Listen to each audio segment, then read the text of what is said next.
Hey, good evening. We'll see how many people show up on a Monday.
Oh, you are trying to get on. I'm sorry. A stupid thing. There we go. I finally got an admit button.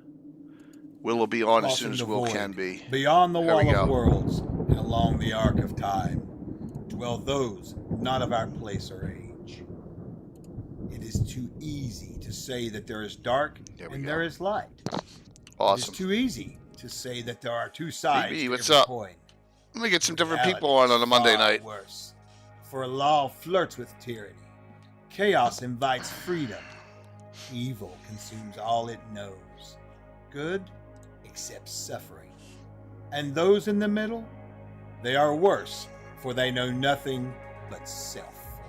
The Codex Infernum It is and the early. Codex Exaltum, two source books that bring in-depth knowledge about beings of all dispositions, from the farthest reaches Got of the heavens streams to the Monday night, darkest depths Wednesday of night, wretchedness. Thursday night, Both of these Saturday titles come morning, with new, Sunday night, this full-color art, upcoming week. new creatures, So, new powers It's like gonna be a busy possession, week. and a multitude of information providing Busy, lore, busy. backgrounds, names, mechanics, stats, and much more. Thanks, Dale. These incredible tomes are filled with demons and angels, devils and celestials, unleashing the powers of good and evil, law and chaos on your table.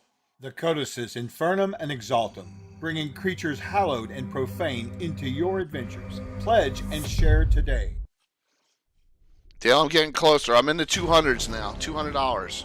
Troll Lord Games. And then there's not a lot in fray. between there and like, so, but I'm running out of stuff. But I think it'll get to you.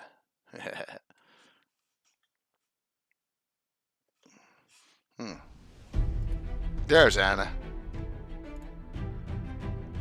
Your machine is slow. It took like 5 minutes for the video to come.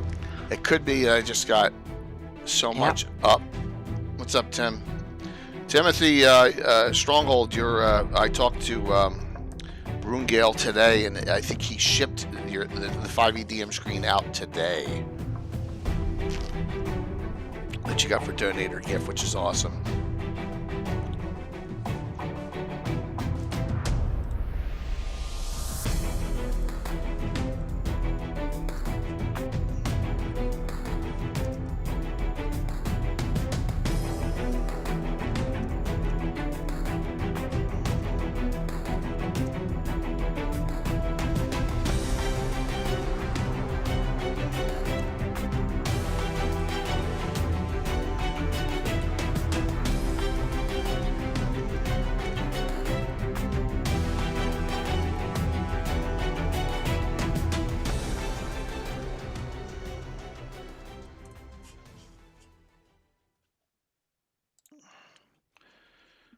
Let's see here.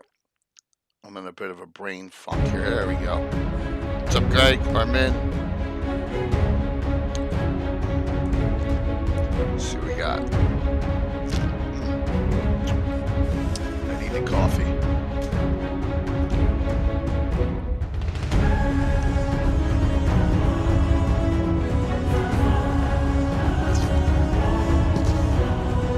Working and lurking, dude, that's fine, man. Especially since you're 18 or 17, whatever hours difference. You got some jet lag with Gary Con, dude.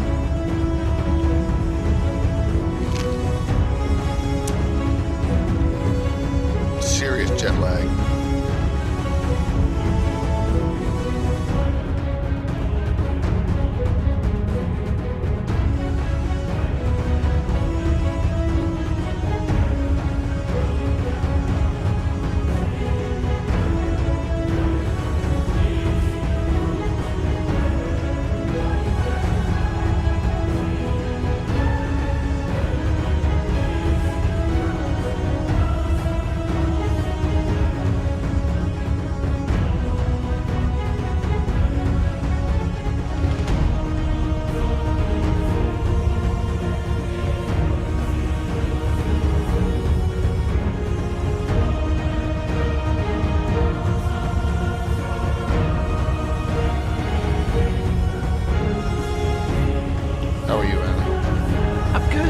I'm having a talk with Les right now on. Yeah, I saw that popped up a lot of stuff on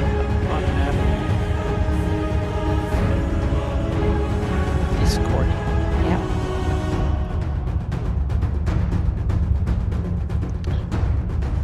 Theoretical discussion tonight. Is it or a history lesson? I don't know. We can say it's both, right? Will's going to join us, give us his thoughts too. So I went really, really general. You go anything with this. Make Greyhawk your own. Making Greyhawk your own tonight. Simple. That's easy enough. Or complicated, depending on how you see it. It could be both. Go deep. Yeah, you can go deep with this one. Or hey, Taryn. light. Yeah, you can really go both directions with this, which is great.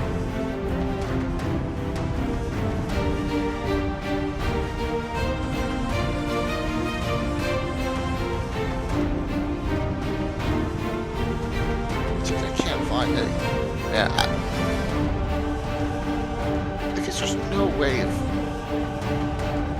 I mean, I have so many damn shout outs. I don't think there's any way of organizing it beyond the way I have them organized now. I just got them and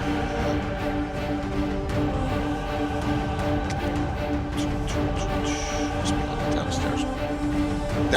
See, you got Nas on Monday night. That's good.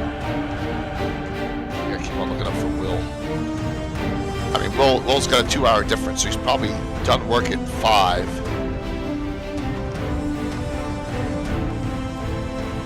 Yeah, he's mountain time, right? Yes. Yep.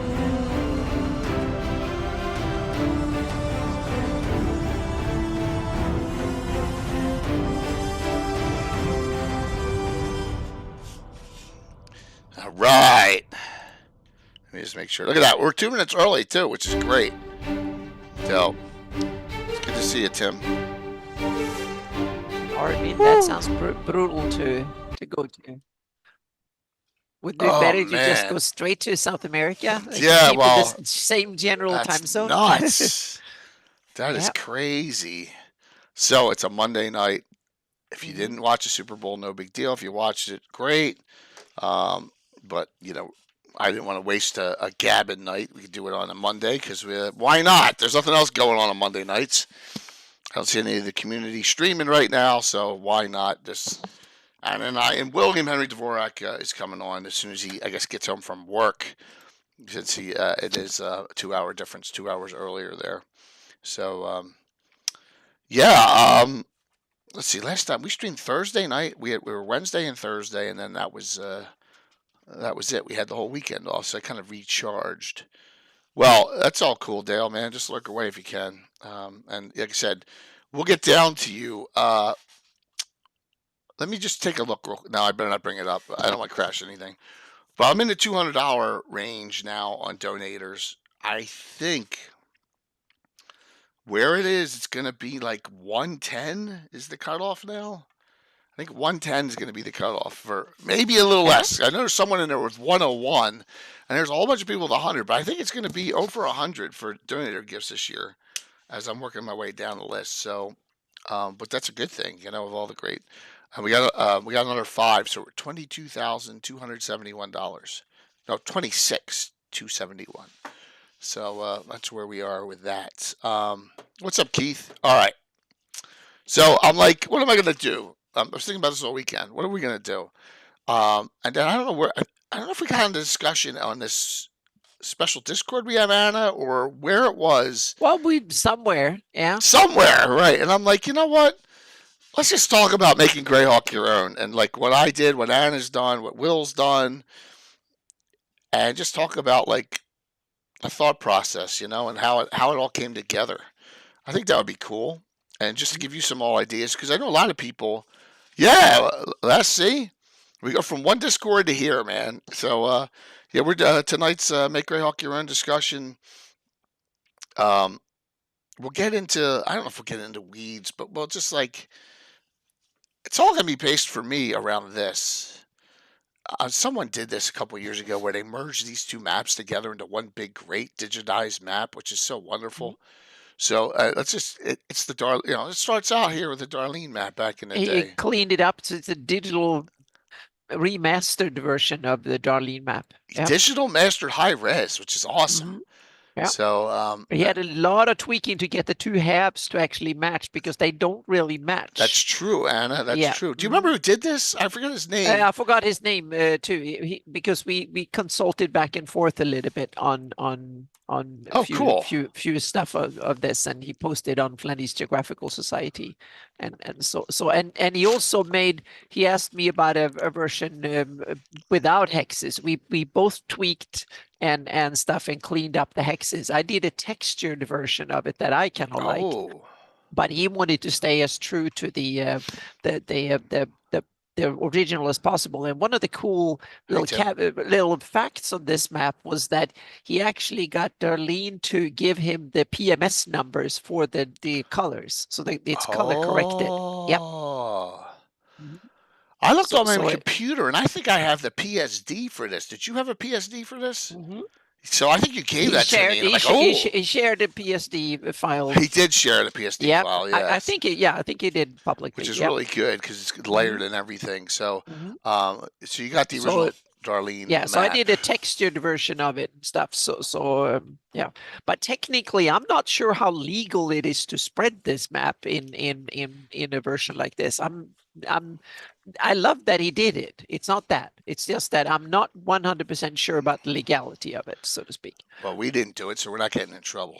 No, that's the thing. But I'm not sure how legal it is, and so on. But it can be. He probably tweaked it enough. You can say it's probably as legal as mine, so it's fall under the fan creation policy. So yeah, here's half of it. Oh, I picked the wrong half. It's the half I don't use. See, there you go. Yeah. But I applaud him for doing it because now we have a proper digital version of the Yeah, it's map. awesome. Yeah, because the one that you can get it from DM's Guild, you can buy the PDF, the 83 box It's set. in 2 halves. Exactly, it's in 2 halves, and it's not. It's a good scan, but far from a perfect scan. Side. Yeah. There we go. Yeah. So this one is cleaned up because there's a lot of little messy things in the scan that he cleaned up. So, and he also made it equalize the borders around it are the same width all around and stuff like that. So it's a really great job. I mean, it took him several months of working with this, so to get it done properly.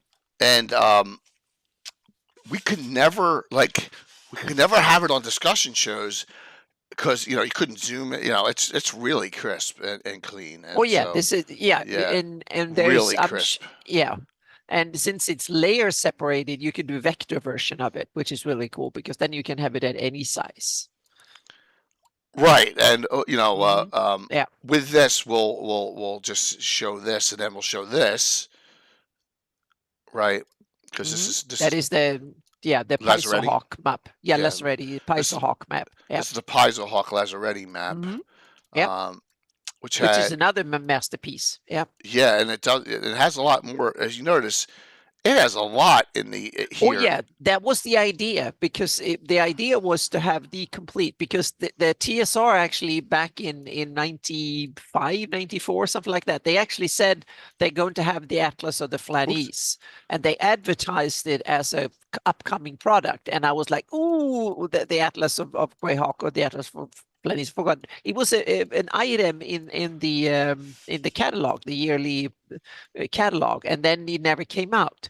And I think when we talked to Eric, and I asked him about it, and I think this was the Paizo picked up that project, and it was this, and it was marketed as the Greyhawk map that had all the locations on it, and they did a really thorough job of scouring all the public location from all the published lore, so to speak, up until that time, because we have to realize this one was launched, I think, just about the same time as the Living Greyhawk Gazetteer came out. So there's a lot of locations in the Living Greyhawk Gazetteer that is not on this map, but pretty much everything else that of significance, so to speak.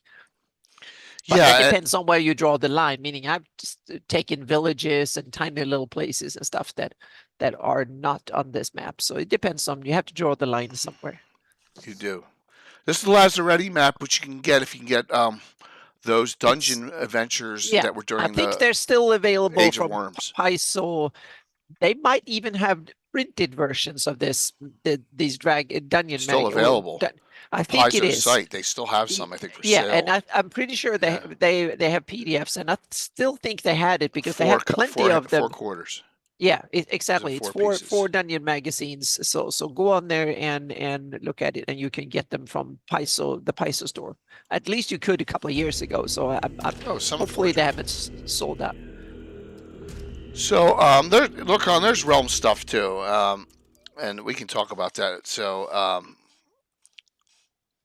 let me just say thank you very much to our raiders here.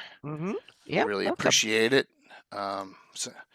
We're you know what? I forgot to do the giveaway. Let me do a couple Troller Game gift certificates because I got a bunch extra for the fundraiser. So let's share the wealth here. We've got a couple more coming. Here comes Will. Oh, thank you, Antiquitas. Yeah. Hey, Alex. Yep. Thank you, Alex. You still have that? I mean, I know you got hit with it too, man. But I've been coughing for a month now. It's crazy. Hello, welcome. Yeah, Rob, thanks. Hi. We go over the published version where we show the Darlene map, the clean up digital version that Zach, I think something Henderson or something, I think was his name, but I forgot. So I'm sorry if I screwed that up. Yeah, we're just reminiscing a little bit with this digital image that So thanks for the hype. Awesome. So. Yeah, same here, Alex. I still have it. Will, good to have you on, man. Yeah. Good to be here. Thanks for having me. No problem. Just I was able to go out and go to the gym and come back. So that's good. Oh, Yeah. because you got done work at like 4? Yeah, I get done at 4 and I work from home on Mondays. Ah, perfect. That So Good I works. was able commute. to do Yep. that. Yeah. Yeah, exactly. I love it. So, Will, myself, Anna, and Les on here, we have a secret society. That's all I'm going to say. Great Yep. things are coming for Greyhawk. I don't even want to. I don't even care what Watsy's doing with Vecna because it's not Greyhawk. It's the world, But it'll be cool. Yeah. It'll be Well, cool. there's some new We'll rumors see what about a they do with Vecna that. project. And a product. Showcats. And Showcats in one of the. Yeah, They yeah, just but they SoCat just we released knew it. about. Yeah, we knew about them, but now we got a little bit more detail Yeah. in the latest batch of things that there will be a Greyhawk part of a Vecna adventure and a SoCat. But the SoCat we knew about. They already told us that one. What's the Vecna, we were publication? just- Les shared it with me. The name of it. There's a publication The coming out. Eva Ruin, I think it's Yeah, the it's on the. Hang on a second, on Ian World here. So, But just note that's that. the Vecna one. Yeah, just yeah, note Eve of Ruin. Yeah, Eve of Ruin. Yeah. So. Yep. Yeah. I guess we get a chapter in there if I understand the blurb here. Well, that kind of makes sense. I understand that. I mean, it's he's the 50th he's escaped. anniversary. Eve of Ruin's Yeah, Vecna. and he escaped Greyhawk a Yeah. long time ago, so he's a god now. So he's out there in the multiverse. let's making- put The it only in thing here. I said Hey, I was got it. that they should have the end confrontation should from- be in Orith, right? Quest from the exactly. Infinite He's back to Staircase. the beginning again. That will be yes, Right. Quest because from the that's where Infinite he started. Staircase. Yeah. There you go. Yeah. Sounds like a Led Zeppelin song. That's an Ed Greenwood wrote an adventure for basic D&D called The Infinite Staircase. If I Infinite, but this, yeah, absolutely. He did because I've Infinite or given it away. Endless, It's something like pre that. Forgotten Realms publications. So Mhm. yeah, like Scott said it. So we do have Thank you for the raid in. We do have giveaways. 2 Troller Game gift certificates, $10. Sign up for them. I've given a bunch away, but I still have a bunch left to give. So I'm trying to give them away. And tonight we're going to talk about making Greyhawk your own. So we'll talk a little theoretical here and a little, but I wanted to share that my start, my personal start is here, right? The folio with the Darlene map and all the heraldry, right? So give you a basis for where my thought process comes as a immature 12, 13-year-old kid, right? Because that's where mine starts. So all the way back the folio's the first thing I ever got. Yeah, Well, I think I folio. was about 18 when I started actually running games in Greyhawk. I think I was about 18, 19, something like that. So It actually was a lot 84, later 84, for 80, me. around 80, 84, 83-ish, 84-ish, something like that. Just after the box set come out, 83. Yep, So probably Rob's about gonna be saying. 84 was probably the first time I ran my first kind of tempting little Greyhawk game, so to speak. And then before I really got heavy into it, that was a few years later. So it was the late 80s, 86, 87, something like that. Venom 12. I'm gonna share if you can get Yeah. a hold of these. You want the original? This is 1980. Is this available on drive-through, everyone, or is the 83 one on? Yeah, but go for the 83 box This is set. the- It has everything that one Yeah. has, plus plenty more, so to speak. Almost. Yeah, I would have to agree with that. If you were on drive-through, I would go to the box set too, Yeah. because Mhm. you get in a drive-through as a book. Yeah. Right. And it loses like all its appeal, Yeah. in my opinion. Yeah. In that Then you format. don't get the folio too for if you want to dig 83 not for the box set. information, but exactly Yeah. that's the one you want to get for that, and the Living Greyhawk Gazetteer are the two I would recommend. I Well, love the Gazetteer. I like Yeah. Greyhawk. So for me, because I'm an old school guy, I like Greyhawk Adventures just because of all the Oh, cool yeah. name stuff in there. Yep. Which we already mentioned. Venom already And mentioned that. Here are the then 2 books. Adventure Begins is the 2.5. another one to Roger to Moore's. get. Yeah. So, And then it's the if I use the evil Marklands and let even me the shut my door. Undying. I think I had a cat open the door. 1 sec. And once when you covered those, like it's about 10 products all in all, then you covered, if you read them through, then you're as scholar as almost anybody else when it comes to Greyhawk, and you can run. And Rogues Gallery is awesome too, Maybe. Rob. Yeah, you can make Greyhawk your own. Then Yeah. you can join into all the arguments about where the Exactly. editions Then you can tell begin us what and we're doing wrong. end. And Yep. if it's not Greyhawk, if it's not Gygaxes, you can join Yep. in on all that stuff. Exactly. You can pick your side in all these turf Yeah. wars. Pick we your have. side, but know one thing, Yep. Venom. I'm always right. No, I'm just kidding. Providing, how about Secret of Salt Marsh? You as a know, you're starter? right though. You're right though, because why? You make You Greyhawk make your Greyhawk own. your own. There's no Yeah. wrong answers. Yeah, and also, yeah, Lord, yeah, for 5e players, Ghost of Saltmarsh is a great way to start. But before I dive Let's deep stare. into the Ghost of Saltmarsh, I would get the 83 box set and Living Greyhawk Gazetteer and read about the more general area, because then you can start weaving in the bigger picture into Saltmarsh even before you start. So I will use Saltmarsh as a springboard, but I will get the bigger picture as well, so to speak, because Saltmarsh is just a little toe dip into what's possible, so to speak. But we get to that because Yeah. yeah. So Hey, take us off. Yeah. Take us off. 5, like with 5e stuff, I don't think Salt Marsh is the place to start. I think the place to start is a lot of stuff that other people have put out. Like Yeah, but Will's, if you Will's just want stuff, to Joe Block pack it, stuff. yeah, but then all of a sudden you need to go. Yeah, I Marsh think is it's a a good little settings are neutral. sandbox. The setting books, just consider them neutral. I would say this Yeah. though. Mhm. I would Hey, say Michael. that Salt Marsh is a great starting point for a 5th edition player. Mhm. If you don't know nothing about Greyhawk Yep. at all, and you want to start finding out, I say play that first, because it is a good transition, because then you can start seeing that what the differences are. Okay, fair enough. Because then you can also hear about, because Fair I've enough. seen there's been like talk about the tiefling that they have in the 5th edition one, which is completely wrong. It shouldn't even be there, not because it's a tiefling. No, this is where the people at a certain company show that they don't really understand the setting in which they work. You could have a tiefling, Yeah, but you have to just say it's, call it a campion, or an alu demon if it's a female. and say that it's in hiding or something like that, and tie it to what the background is, instead of taking what Greyhawk is and making it just a generic version of the Forgotten Realms. What it has it in there as it's a merchant for IUs. What? Makes no sense. 5,000 miles away. So, See, yeah. Well, not to mention, like, they would accept it. They'd be like, "Oh, you're a merchant from IUs. String her up." that's why us noble souls will not have Yeah. these issues coming But up. As I speak think in riddle. Yeah, but I think there's one aspect to at least address before we get deeper into our pits here, so to speak, or dig ourselves deeper into hole. It's like, for some gamers, setting is a flavor.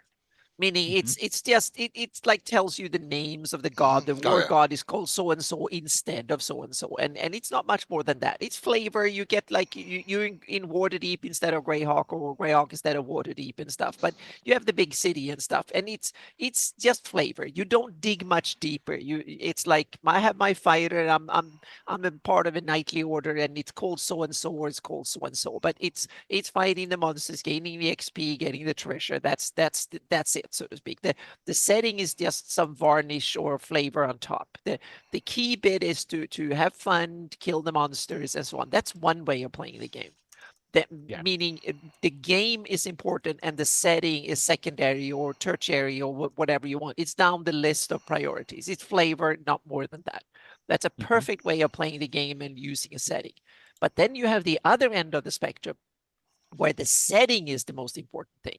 The rules and classes and all that jazz, that's second, third, or fourth down the list. Yep. Meaning the setting, the stories, the culture, the gods, the ancient lore and geography and all that. That's 10 times more important than the rules. You can play it in C&C, you can play it in D&D, Pathfinder, whatever flavor of rules you want, or your house rule it, or you, God forbid, you play it with Fate or some really obscure rule system. But the setting is where you want, so to speak. That's the other end of the spectrum, and this is kind of a continuum from setting is just a little bit of a flavor to the rules to setting is everything, and rules is, yeah, we need to have some rules, and that's about it. I'm much more on the setting is the important bit and rules is secondary. I'm much further down that scale than most. Right. But I think all of it, and that depends on what do you need a setting for, so to speak, depending on where you are on that scale.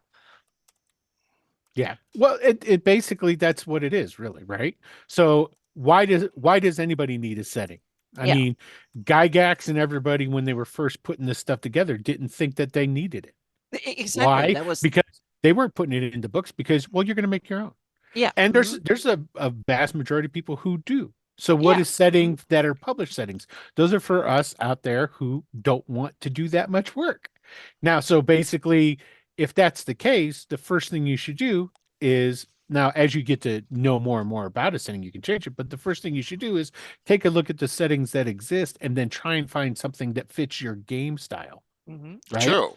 Yep. And then you can go ahead and you tinker within that sort of framework. There's nothing saying that you can't totally change it completely. I mean, hell, they were flying But it's spaceships more in work. It's better Greyhawk. to find something that is more suitable to you, because that means Right. less work down Yeah. the line. So, So Like if you didn't want to run a game that was more like Game of Thrones, then playing oh gosh, I just forgot the name of it. It's the setting that they have with the Gorgon is the number one bad guy, and everybody is like kings and Birthright. oh, you mean Birthright? thank you, Birthright. Yes, Yep. thank you.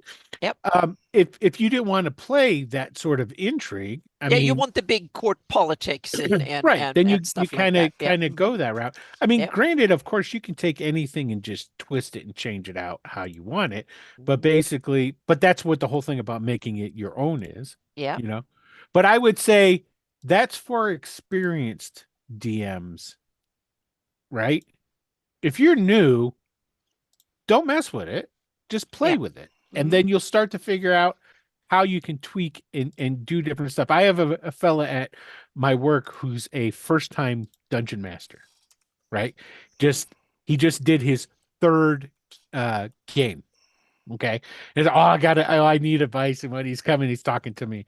Yeah. And so see right there, that guy, you need a setting and just follow what the setting says. He's got enough problems just trying to figure out his players and how to keep them from trying to steal from people at the royal wedding and, and not get caught and get in trouble and go to jail and all this different stuff.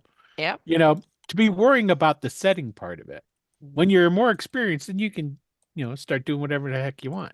Yeah, and the other aspect to this is also, do you just want to play the classics? Do you want to play all the pre-made adventures and adventure paths and stuff, or are most of your enjoyment going homebrew and you want to go crazy, but you want an established setting as a base for all your homebrewing, and you want to tweak it and dig down the rabbit hole? Or do you just want to pick out all the cool adventures that are there? You want to play your Homelet, your Temple of the Mental Evil, you want to do your Return of the Eight, and you want to go down and play all these places. Or you want to like me, I don't play modules. I tinker and create my own stories, but I want a home base for them, so to speak. So that's another aspect of what setting and what do you want out of a setting. Well, the reason I play Greyhawk is two. I love the classics. I love the mythology of the industry and the modules, and I love playing in that playground. And then the second reason I play Greyhawk is because I like grit. I like That's an interesting Greyhawk, word. Yeah. That's funny. Everybody that's in this, all the good nations are not good like you think. They're politically good. Neutral is, everybody has an agenda here. Oh, and yeah. it is very grim dark. Like I always say, it is high fantasy characters in a low fantasy world. And that's That's the way I look at it. And I like that because Greyhawk provides that. And I can go into different things and pull different things out of it, wholesale. And I don't have to really do much with it. Yeah. You don't really get that with a lot of the other ones. You used to get some of that with Forgotten Realms before it became the kitchen sink. The first. You did? Oh yeah, the gray box set of. I'm kidding. I'm busting Ed Stones. Yeah. I'm going to tell you a quick But- story. I'm going to tell you a quick Ed story, too. I'm going to go off on a tangent because, that's what I do all this week. So, Anna, real Yeah. quick, I'm looking to sign up for games for GaryCon because I never sign up for anything for GaryCon, right? Ever, Mhm. right? And I go and, sorry, just getting this set. I go and. I got to wait till the 24th. Well, because you're not special. You got that right. Well, you are special, but maybe not special enough. You're not wasn't special playing- enough. I wasn't that special. I'm to just pay that kidding, special Will. I'm just price. kidding. So I sign up. I go, there's a Stefan Picorni game right after the game with Ed, right? 2-drink minimum game on Saturday. I'm like, you know what?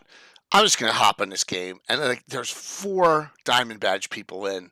So I go in. There's Bill Meinhardt, Jim Kitchen, a bunch of big names in there playing in that game. So I get into it. The site, by the way, only 30 people have platinum badges.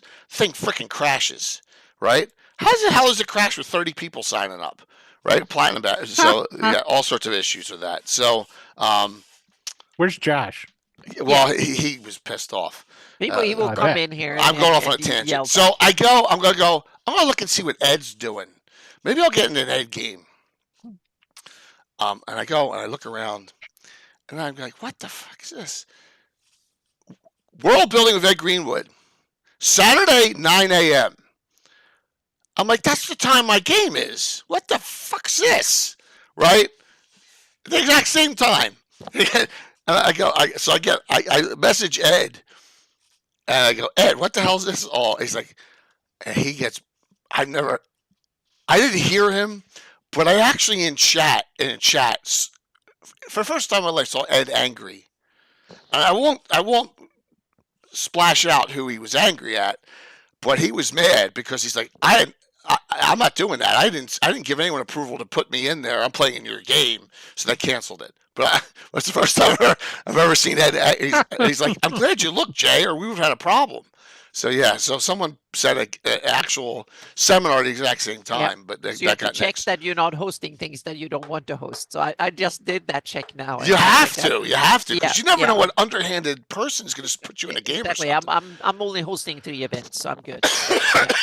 Ditto. True, Rob. All right, so seeing as I can't hold this back anymore. Sneak peek, 10 seconds. I'll show at the end of the game. You never thought it was going to happen. Now, Anna says the city map's not the same. Oh my gosh, the front and back cover of the Free City of Altamira box set. Well, yeah, that's my caveat. It's interesting. I'm such a visual geographical person, and it's kind of funny if someone who is word oriented and text is important. If there was a spelling error, they will be like, Yeah, I know. And I'm the same way with the geography doesn't fit. I'm like, But this is for the teaser too, Anna. We can change it. Okay. So yes, oh yeah. it is coming. All right, we'll talk about that at the end. All right, so there you go. So is there But a it's good, a beautiful picture, though. I love that. Oh, it's a beautiful picture. Oh, I yeah, can't wait it's- to read about the waterfalls. Exactly. yes, That's the problem. the There are waterfall. waterfalls there, but Hey. they're in the wrong location on this image. That's the problem. Yeah. There you And go. the buildings We'll talk are about that in the again. wrong direction too. So We'll talk about it again a little later. But I had to show that. Yeah, But so a it's a lot good of fun, picture, yeah. a lot of fun stuff happened this weekend with all sorts of stuff. But I got back to the point here is that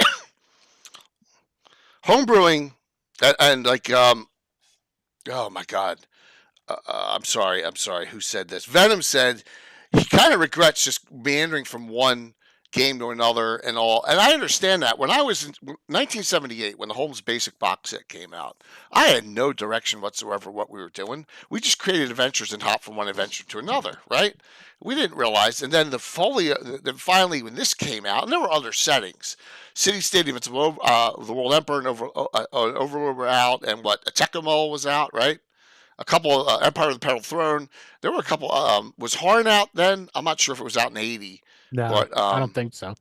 Yeah. I think it comes out a little bit later than that. I think Okay. it's like But some of them were 84. out at this point, but we had no direction what we were doing until this. Took me, yeah, sorry. No, go ahead, Anna. Go. I would go say it took me 20 was later, years to okay. get some real direction on my Greyhawk campaign. It took me about 20 years to digest things. It was on a there was like a 10, 15, 20, 30 sessions that was together for a year. And then I just thought up something new. It wasn't a coherent picture of the setting. I didn't have that until about 2000 when I started getting into the community and getting active and so on when the internet came around. That's when I started being like, oh, I need to build my version of Greyhawk and started being more methodical, so to speak, about 2000. Arn is 83. Okay. So Okay. Yep. this comes out, and I'll just tell the quick story, and then we'll have Anna tell her quick story of how she made Greyhawk her own, and then we'll have Will tell his. I don't know if it's going to be quick, but I'll do it as fast as possible. How's that sound? Oh, please. You There you go. got lots of time. We're adventuring, and this great book comes out, and there's a wonderful story in it. Okay, if you read, it's only like 2 paragraphs. Wonderful story for 2 paragraphs about the Battle of Emerald Meadows, right? And what happened. It actually goes into a little detail as to what happened in the fight and all. And this is, and I'll blow it up, not on Anna's map, but we'll stick with these classic maps here. So this takes place right up in this area up here, right in this area. This is where like the temple and Hamlet and the whole bar, right up there. Because there's a run, Emmer's Run comes off of this, right? Off of which river is this? The Velvet Diver, right? It's a tributary to it, correct, Anna? Yep. Yeah. As far as we know. As far as we know, yes. So with that, I'm like, man, this is a cool story. Let's make our characters. They were actually there. We were kids. We were like 16, 17-year-old, downtrodden from the Wild Coast, and we joined in that fight. And that's kind of where we started. On the good side, I hope. Yeah, we weren't on the elemental evil side. Oh, yeah. Yes. How much fun would that be, though? Yeah. Not very fun. They all died, right? Oh, not all of them. We had that a couple fight- that could get away. Yeah. Yeah. So Yeah, Plaza that's still the whole has the premise That's of the great. temple. Yeah, It- and they're then there's starting your to stir again. So yeah. yeah. So that was their whole thing. They get away, then they have to Yeah. rebuild the temple. Let's see on the Rebuild Lazareti the map temple's if the power. temple's here. Yeah. It Oh, yeah, is. The Look temple at is that. there. Yep. Mhm. All right, so here's the Lazareti map. So there's the temple. Look, Moose just ordered it. He got a set. Good for you, man. I'm glad that we could help you. So Jay was part of Ivid's army. No, because we didn't even. No, screw the other side of the map. Yeah, Evid's army is off bounds for Jay. Yeah, but there was no discussion about Ivid at this point because none of the rulers in the 80 book were named. So you didn't even know who the hell they were. Yeah. Yeah, Evid's name wasn't even probably not even invented in 83. But it is A couple of helping. It is helping, Anna. For example, Yeah. I have a different. The Prince of Ulick is a different name. It's not Olenstein Koran because we had a different name for him in 1980. Mhm. The good thing Yeah. now is in Altamira set, I can port him over, and it's not a trade infringement because it's my own name. So it actually worked Yeah. for that. So excuse me. Let me go back to Darlene's map. Yeah, still not 100%. You need some recollets, man. I've been popping these for 4 weeks. It's RSV. Both Alex and I got RSV. Oh, that's not good. Yeah, I'm getting better though. All right, so we start fiddling around with, we always love this area. There's a lot of adventures. The A series is over here, right? The G series is over in this, in all the mountains here. You had N1 up here. You had stuff all over the place in the Sheldamar Valley. So kind of liked the Ulick states because there's not much talked about them. We all played demi-human characters.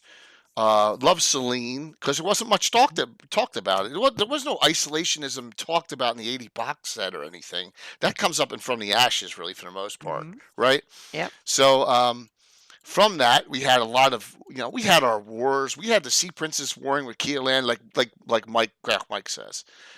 And it wasn't naval, it was land. We had the Sea Princes do an attack through the Dreadwood and secretive armies and things like that. So we had our big war. That was fun. Because who doesn't love destroying things? Look what they did in Living Greyhawk. They destroyed everything, right? So, same difference. So, let me see. Emerald Meadows being in the timeline goes a long way towards why Hamlet is such a big model. That is so true, Rob. It's the focal point for just normalcy, right? Normalcy around that area. That's what it is. It's a normal, everyday town that you can base your adventures out of. Perfect. For me, Sheldon Marvell is the coolest part. It is the coolest part of the Flannis. Absolutely.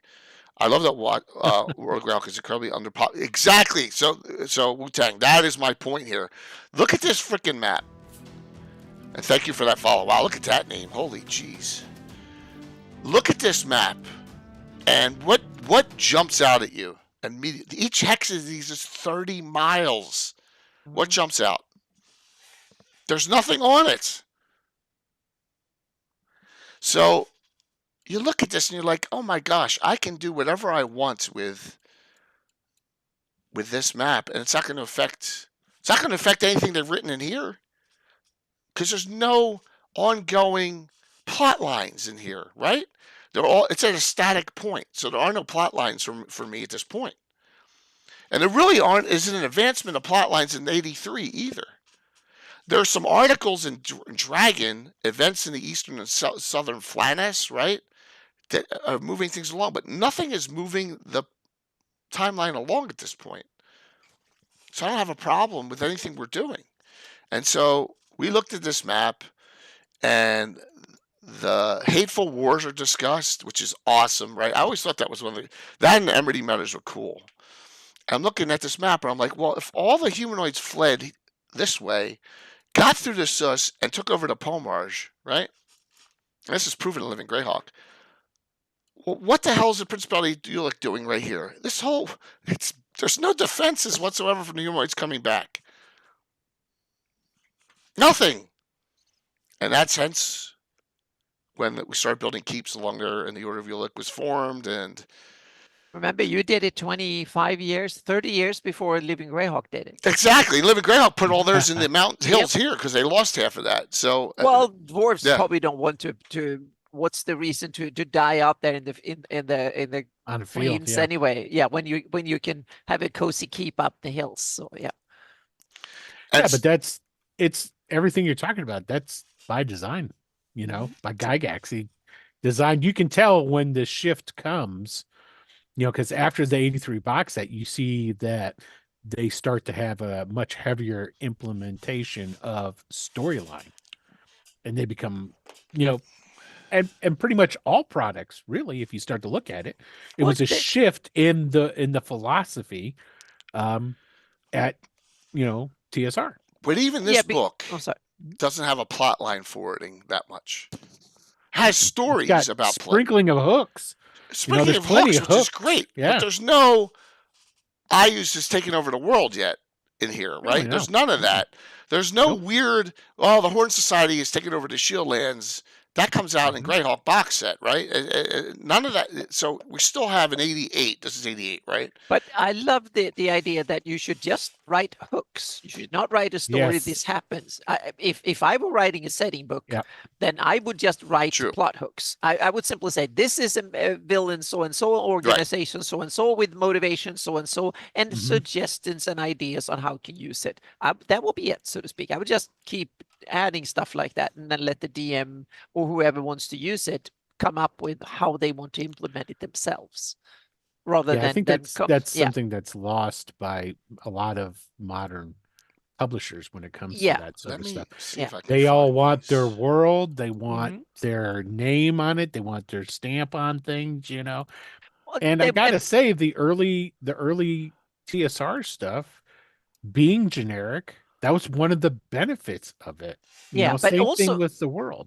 Yeah, and I also think that after a while, that what happened was that a lot of players, they wanted to say that, well, I played Hamlet and I played the Tomb of Annihilation and so on and so forth.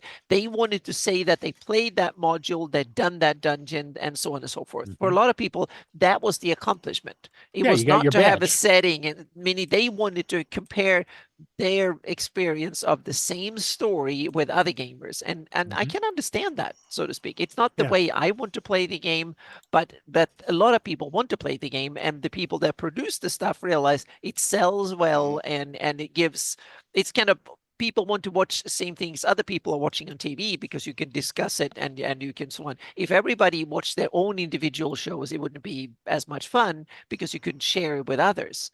And role-playing games have a little bit of that tendency too. I think it's part of it. You want And to you go could, through the same dungeon or same experience as others. yeah, and that's because that's the building of the community and whatnot. And Yeah. I think that's great. But I think you can still get all that with having things be a lot more generic I than they hope are. so. Yes. Yeah. Yeah. And I think the reason that, because they feel like, okay, well, we have to give you a story, and there's some DMs that are out there that have to have stories, to, because they just don't want to be bothered with it. But then And there's a lot of also players quite want a to be few. railroaded too, and we want to There's a play through and ton. see if we can beat this guy at the end, so to speak, and Believe go through you know it. what, Yeah. one of the things that this is completely off topic here. No, This it's is good one to of the hear. things that I Yeah. I think is one of the most hilarious things is when you go and you look at advice. Okay, there's DM advice and all this advice that's thrown around, especially in the modern community, about the story driven this and all that and so forth and so on. But then you go out and you go to a convention and you rub elbows with the actual people who are out there playing and whatnot. And it's like, where's all the advice for the group you have to railroad? It's Yeah. like everything is taken from a point of view of you've got a perfect table. And that is a rare thing. You've every table's got their own things to it. And even, there's no advice for that. It's all like, well, you should focus on this, you should focus on that. It's like, I would love to have a group. I've only had one real group that I can do a sandbox with. Okay. Everybody I'll else that I've played with, I've had to every once in a while just grab the ring in the nose and go, no, no, no, no, and gently direct them to another spot, you know. Yeah, my problem is that I'm kind of one-dimensional as a DM in that sense. I always run it sandbox, and some players revolt and leave the game. Others they sit. Mhm. They usually fall into. I've said that many times before. They fall into one-thirds. One-third of players usually love to play my games. One-third is like, okay, I can slay whatever and stuff like that in Anna's game as I can do in other games. I'm okay with it. And one-third players say, what the heck is this? I need to know the lores, and the rules are a little bit different, and what the heck? I don't get any spells today just because I screwed up the Yeah. 6 sessions back in whatever, and so on. So yeah, there's too much lore, and I don't want to care for that. I just want to go around killing Well, things, and yeah. if you ever notice in my games on Thursday night, I try and throw out the lore out there. My guys say, I don't remember that as it is. So Yeah. that's why I have the tuna fish emote, right? So Yeah. just note that they're not deep lore masters, but they remember the stuff that they Yeah. are interested in. And Yeah. so I don't, I try and see it as Yeah. micro One, within a macro. Well, the Yeah. good thing about your group, Jay, is they have buy-in. And Yeah. what I mean by that is they are, and this is something else that I was talking with the new DM, is that there's a social contract, right? Where you sit around the table and Yep. everybody agrees that we're going to play the game that you're going to run for us. That Yeah. means that you have to they have know a what amount to of, expect, and you have Right. worked it out. Yeah. and they have to have a certain amount of buy-in to that. So Yeah. don't go and try to just totally derail it or do something, there's always players like that, but Yeah. you have to have some of that. And your group is really good with that, Jay. If they don't know the lore or something along these lines, and you go, okay, and you throw it out there, and they're like, they take what you give them then, and then they work with it. Yeah, absolutely. Which Yeah. that is a rare find. There's one thing I've learned over the years that I've changed from 25 years ago. If Anna ran games 20 years ago, I run one thing I'm doing completely different nowadays. That's basically go from old school to new school.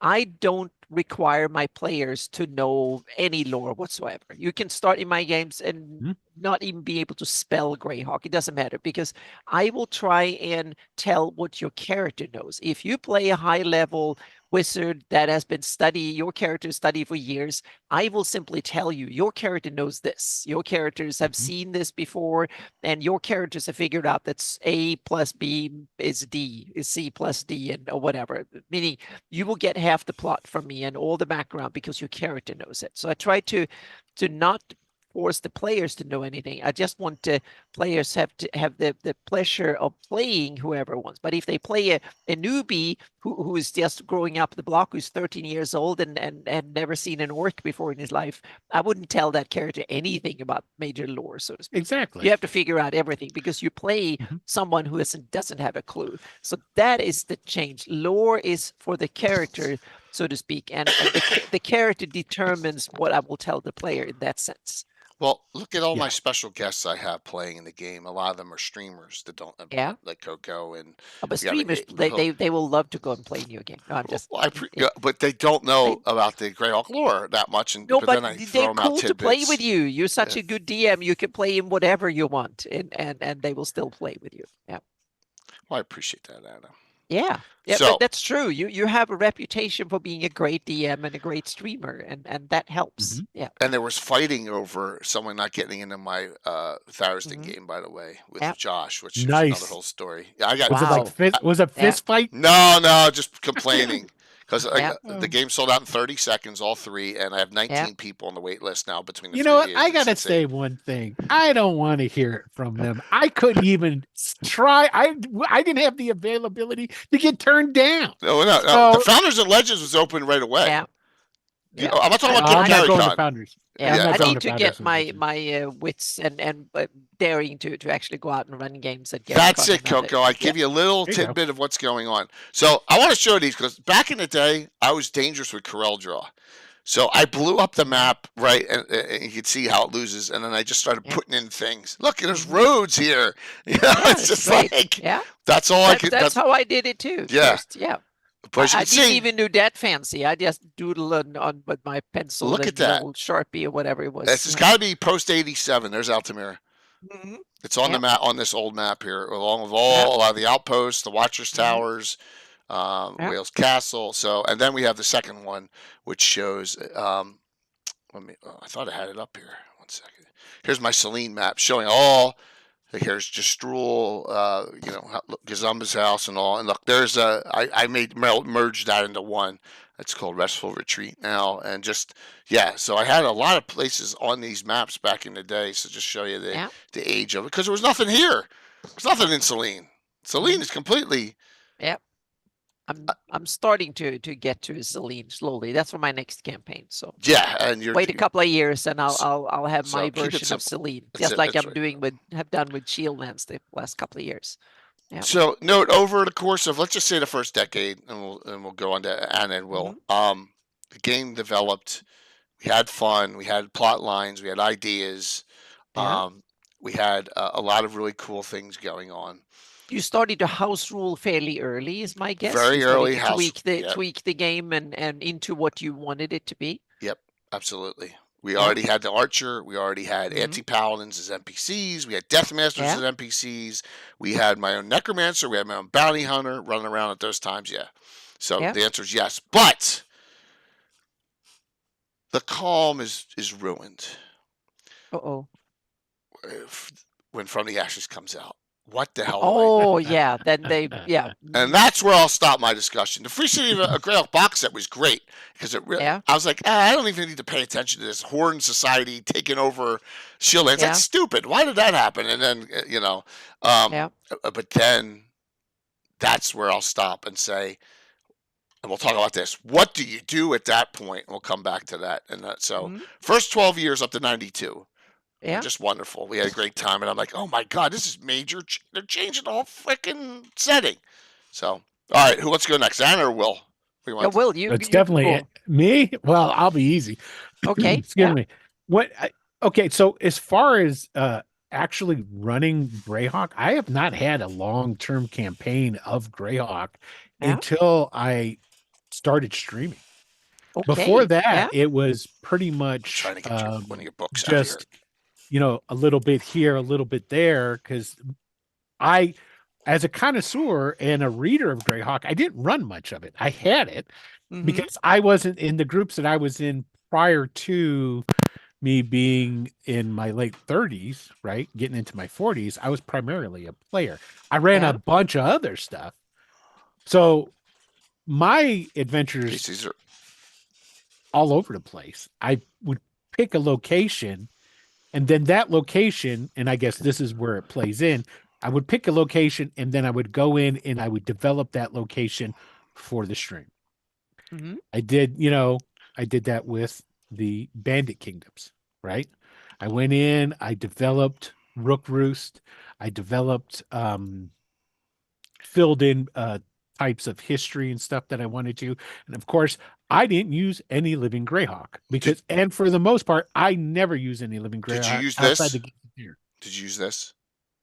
Where the bandits I used that, and then when I've done my research before I went into any of the things that I streamed or did, I went in and I took the word of Gygax, right?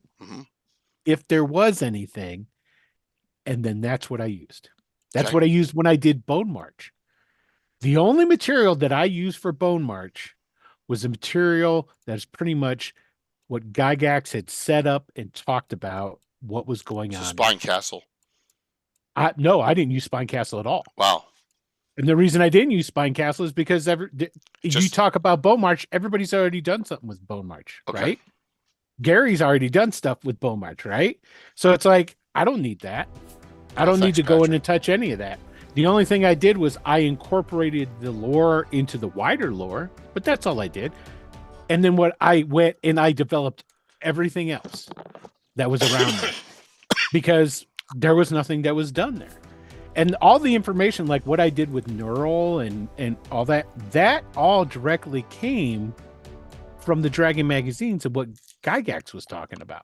Right, the events. Talking about the events articles. Yeah. Well, the whole reason that Neural became a place is because that's where the armies came into the Bone March. That's what started it. It was a depot at first for the Great Kingdom, funneling their stuff up there, right? Yeah. And it proceeded to be such, and it grew into something. But then Neural, what happens with Neural? They don't say. There's nothing said there. But the Great Kingdom pulls back, but you got and they leave Neural by their own. Yeah, but you got hooked into the story, the world building, and the kind of exactly. And like the one thing is okay. So the area it had a Flan inhabitants, right? Okay, then the Iridians come around, but there's no actual major conflict in the Bone March between Flan and Iridians, right? Which told me was so they peacefully integrated. So okay, so what do these people look like? What is this now? Okay, you've got a couple of towns, but the only thing that's a major metropolitan area was you had Neural, and Neural's pretty much Iridian, right? Because that's where they're from. They were all lesser nobles that were given land and stuff, or the soldiers that did something or something, right? Yeah. So I turned the populace into a pseudo agrarian type of some of them are hunter-gatherers, and and they were really tied to the old faith and Druidism, and and basically made them a combination of those two, and basically made them like Highlanders from Scotland. Is basically where there was some influence but not a lot of influence and whatnot. And why did I do that? Because there wasn't anything that existed. And I had to, and I went through and I made it. And then that's what goes into the Bone March Companion that Mateus put together. That all came out of all those writing and then the articles that I did out of it. Right. So I did the Bone March, I did Bandit Kingdoms, and then I did Lukesh. Okay. And when I did the city, the Streets of Lukesh, which was basically the city watch of Lukesh, and that is probably the only one that I ran of those three streams. Not probably is the only one of the three streams that I ran that is after the Greyhawk War. The other two happened before, sort of. It's like I never really went into it, but I always had it be the politics and everything that was going on were all pre-Greyhawk. And I could do that and not worry about it because I never touched any of that different stuff that was Greyhawk War. The Streets of Lukesh, on the other hand, did. Because there was a bunch of refugees that I had in it and like, halfling bootleggers and, and that was, again, what's in Lukesh. There's nothing. But that's what's great about Greyhawk.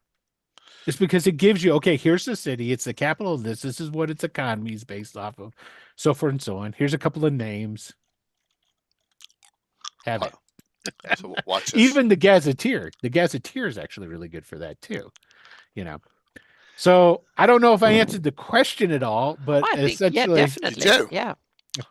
And it's cool to see that you came at it from a streaming perspective. You wanted something out of it for running games to show off others and that's the modern era. Yeah. One of the reasons I got out of streaming too is because of the simple fact that the people that you were dealing with, okay, and the games that you're running, okay, are not the type of games that I want to do.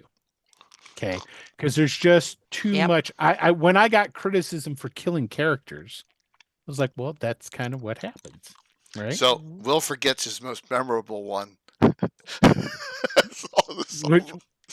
Which one? Saltmarsh.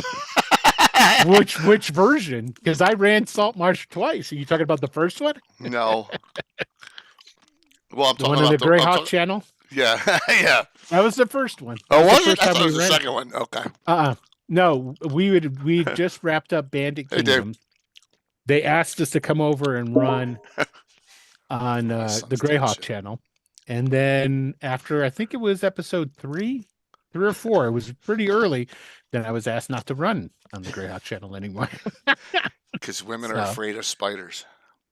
Sure, that's what it was. That was the whole thing. Sorry, I don't want. It's just one of those. If you want to know the real story and you're at GaryCon, come up to me and I'll tell you what happened. That's a good idea. And buy Will a drink. He'll tell you the whole convoluted story.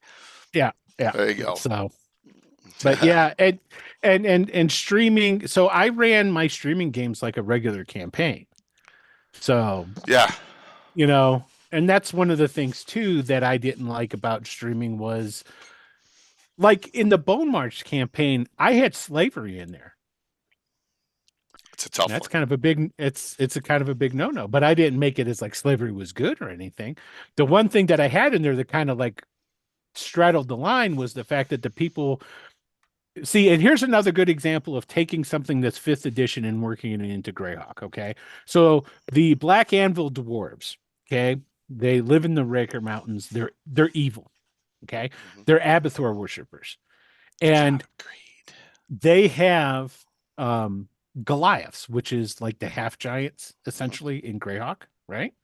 So they had a clan of them that they had as slaves and had and used them for labor, but then they through a process of brainwashing, they gave them their freedom. And the half giants, the Goliaths that were in there, right, stayed on as like free citizens, and they still wore their old manacles and stuff as a reminder of where they had come from and what they had earned. And there was a treaty between the old king and them, and it's like, hey, I'm going to set you free and all that. You can go back, but if you go back, that's where those goblins took all your lands, and there's a dragon living there now. But you can live with us still, and we'll pay you. And basically, they were all brainwashed into essentially they kept doing that, and that was all set up for Adam's character to interact with them and get them to see the light of what was going on, which he tried very hard and failed very miserably. I can't help I can't help myself with the Greyhawk channel and all the shenanigans that went on there. I'm sorry, but that was 5 years ago. I'm just reminiscing about the good old days, Anna. And Jimmy Duffy's like, behave, Jay. I'm like, oh my God, it's ancient history. But yeah, so there you go. So Will came at his making his own Greyhawk based on what he streaming and set it up for. So I'm going to ask this. I adapted my campaign to stream style where for the only ones I run, the special groups, I hate running multiple shots because I don't know when we're going to be back together again. So I'm one-shotting a lot of adventures. My players, we stretch it into a couple weeks, maybe 3, 4 at most. But yours would run along. Is that what you didn't like about it? Was like you're fitting stuff into the 4-hour window? No, to tell you the biggest thing, and I can say this because none of my old players watch these shows. One of the biggest problems is when you're doing something like that, it's supposed to be professional, right? And I'm asking somebody to do an awful lot for something I'm not giving them much in return, besides the game. And if you love the game, great, you can do it. And basically, that was a big problem. And so if other people weren't going to have the buy-in that I was talking about earlier, because I was like, okay, look, we're putting on a show. Okay, so I expect show mentality for when we do this. As opposed to doing just regular D&D stuff that is kitchen table having fun sort of thing, which both are great and I prefer, if anybody asks, I prefer kitchen table D&D. Okay. But if you're doing a show, there's certain things you can't do, like cast levitate on somebody and tie a rope around them and carry them around like a balloon. That's an old classic. I know. To a major NPC. Okay. This is the type of thing that it's like, you don't do stuff like that. So it's like, I get your point, Will. But I've always said for my Thursday night games, I stream us playing the game. If my guys are not the best theatrical people in the world, right? So that's what I stress on Thursday nights. That's what we do. We're playing the game, and we're streaming us playing the game with friends, right? So. Well, here's the difference. This is why I think you're successful at doing that, is because you're a miniature-based game. Okay. People can come tune in to your game, and they're entertained on a couple of levels, right? Whereas I think if you were doing just a map, it would lose. Okay. VTT, it would lose so much. You know what I mean? Yeah. People who come in, especially if, and this is not excluding, because at the time when you started streaming it and what have you, how many old school gamers came across your channel and went, hey, I know what this is. Well, yeah. I see what's going on here, and instantly recognized and knew what was going on, and didn't even have to be told anything as far as how to, and it, yeah, it's like the scenery, the shots, all of that different stuff adds a whole nother level of on top of it. Yeah, that just makes it something that there's like, how many just VTT shows out there can't even touch you? Why? Well, you know what I mean? I don't want to be that arrogant and go there, but I'll say this. I'll do it. Well, thank you. We all have niches. We all, in order to be successful on the stream, you have to develop your niche. So my niches were Greyhawk, old school, mini and terrain. Right there with the 3. And my good looks. There you go. That's a joke. That was a joke. No. So, but that doesn't mean that's the way to play Greyhawk, right? You can play Greyhawk any way you want. You can play Greyhawk VTT. You can play Greyhawk Theater of the Mind, and you can set up your campaign any way you all want, with a mixture of maps, hex paper, grab paper. You can play it any way you want, and so when you're making your Greyhawk your own, make it your own, man. Ladies and gentlemen, just make it your own. That's what we're trying to. What's that, Jimmy? That hurts. Oh, because Jimmy's a VTT streamer? Funny how he thinks I'm talking about him. That's right. Michael and I met. Uh, Michael and I, Michael Zudrak and I met in a gaming store actually. Oh, cool. Yeah. nice. You you got to have storage capacity to play like that. A lot of room. It's not cheap, and also you gotta have some organization. But I'm And good you with have to the. have people that can actually come to your house and play with you. That's another thing. Well, not Yeah. necessarily. We figured No, that out but during it COVID. yeah. Well, yeah, exactly. You can You play gotta find your niche. virtual, but Yeah. instead of a virtual tabletop, you have a real tabletop, but the players are virtual. So Yeah, yeah, you exactly. can. Yeah, that Right. kind of works too. Yeah. Kind of. It Mhm. is a little bit. Yeah. It is a little difficult. We'll be doing that Saturday Yeah. morning, everyone. Mhm. So, Yeah. yes, it does. It does, David. 8-foot table helps. Let's talk about Agnes making her Greyhawk run. How about that? Yeah, for me it was interesting because I started just randomly playing. We just rotated around taking turns running the game because our DM that ran for several years, he took off and got a scholarship studying somewhere in the US. And so we lost him back in Sweden. And so we had to start playing the game and running games. So there were no connected campaigns. We just ran make up adventures or the Hamlet or whatever it was, so to speak, for some years. And then I got the people pointed me, Curtis, oh, you sorry. need to run the game again, so to speak. So I became the kind of the go-to DM. So then at first I just came up with a bunch of sessions that were connected, so to speak, in my mind without too deep. I just took some names from Greyhawk, some ideas, and just ran with it. And that was good for some years. And then I realized, no, that we need to go deeper with this because I realized this, I wanted to know what the place looked like. It was like the world started to come true, real for me, meaning what I wanted out of the game was not just come up with some random monsters, a few rooms with traps and stuff, because that wasn't fun for me. I wanted to world build. I realized this is a cool place. I saw the potential of the game, and to just shepherd some characters through some random rooms with some traps and stuff, that got boring very quickly. So world building was the thing for me because I could do that even without gaming.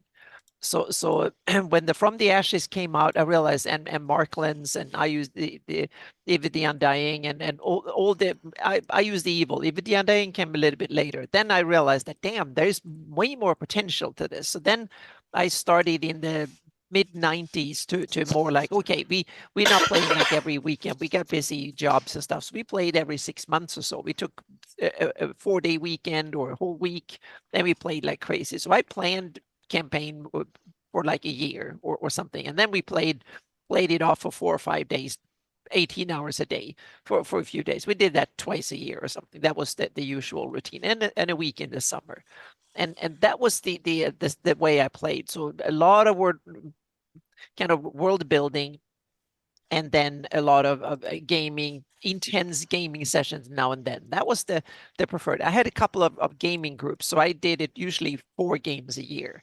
That was my stuff, so to speak. That was my way of doing it.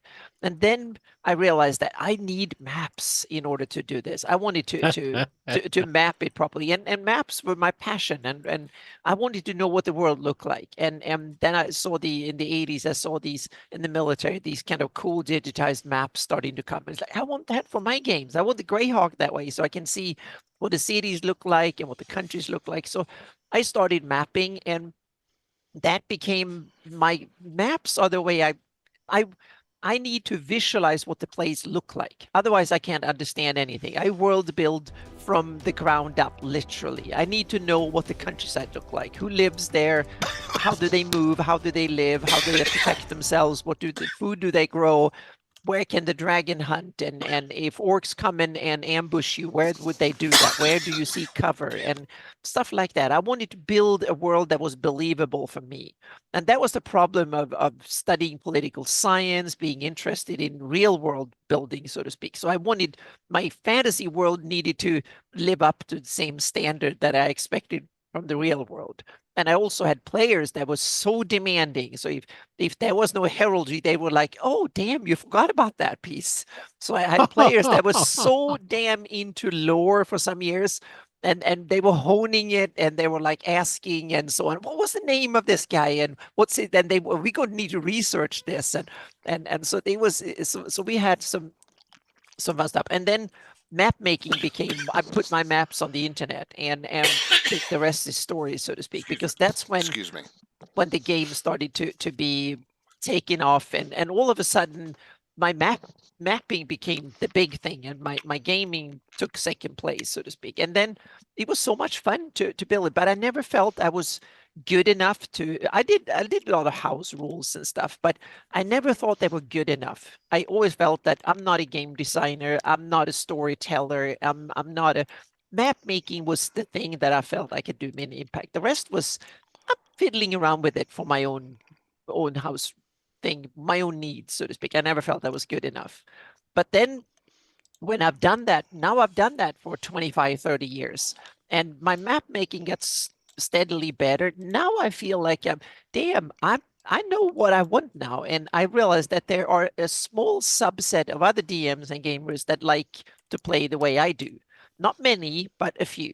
So I'm starting to realize that I can show my stories and my world building and turn it into a career, so to speak. So it was a slow coming into it, but now I use Greyhawk as an example of what you can do with a fantasy world. If you want to, you can turn it into real, so to speak. As an example, you can visualize it, and you can paint a canvas for for your stories.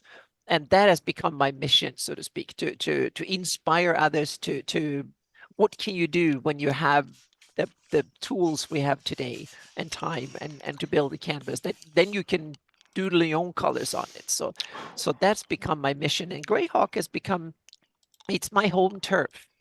And I can change rule system, and I've done, and now I'm tweaking my own, but I don't want to change settings. For me, it's the place where I want to set my games. I love to play in other games from time to time, no problem in other settings and stuff, but I want to run my games in a place I understand, because I need to know the politics and the religion and the culture and the history. Otherwise, I'm rootless, and I can't make anything happen. So it's my limitations have stuck me to Greyhawk. I realize now that it will take me 10 years of study, meaning it will be like me having to do a doctorate if I have to shift to Forgotten Realms or something. Even having Ed Greenwood, I will be pestering so much for all the lores and the details. And I have tons of the books and stuff, and I read them from time to time, but I never feel like I'm good enough to go adventuring in another, or to run games in another game setting, because I need to feel at home before I can even dare to do that. So I'm a cautious. Yeah, so I'm a cautious, but playing to your strength, I think, is important. So I emphasize on the things I'm really interested in: the cartography, the literal world building, what does the world look like, and the political, cultural, society, military strife, so to speak. I mean, the big picture. I want that. And then how do you take that big picture and build cool little places for the characters to move around in? And because I need the big picture for me in order to present something that is believable to the players at a local level. So I took a little Alded Village, meaning I took the story of Alded Village. I knew who lived there for 600 years. I knew who built the building they were in, and what was in the basement, who died there, and who planted the oak outside the wall. I figured that out and written it down over the past couple of years. So it felt like a place, I knew what it looked like. So whatever the players asked for, I knew as a DM. But that's my insecurities as running the games. I want that for me, and it's not for every DM. So I'm different in that sense.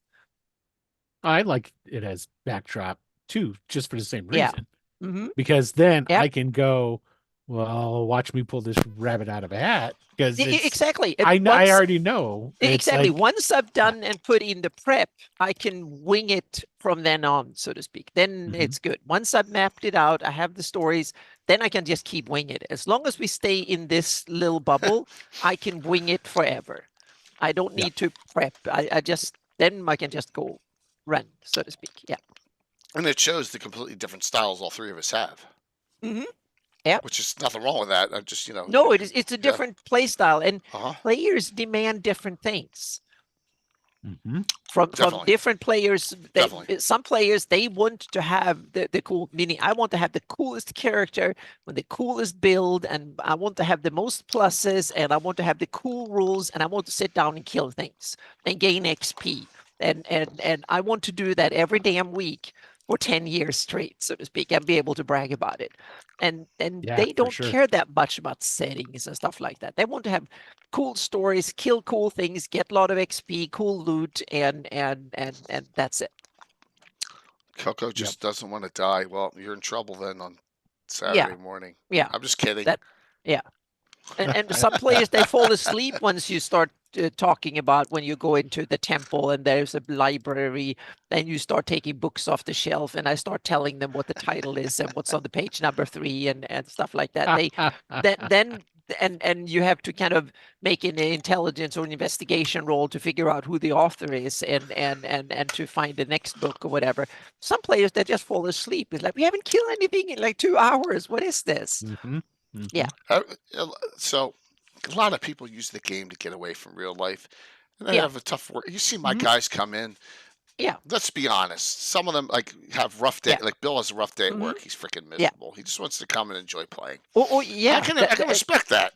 I totally get that, because that was me in the beginning when we played too. I just wanted to kill some stuff, and I never thought about settings or any of that stuff. So I evolved. Now it's a difference, because now it's my life.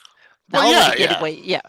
Meaning I live this stuff 24/7 now, and I need to escape into real world politics and go out hiking and do other stuff to get away from dragons and IUs and whatnot it is for the day, so to speak. But I love to immerse myself in this for a couple of days at a time, and then go out and do other stuff. So I love to. That can happen too. You can have a whole role play session for 8 hours. I mean, that can happen. Yeah.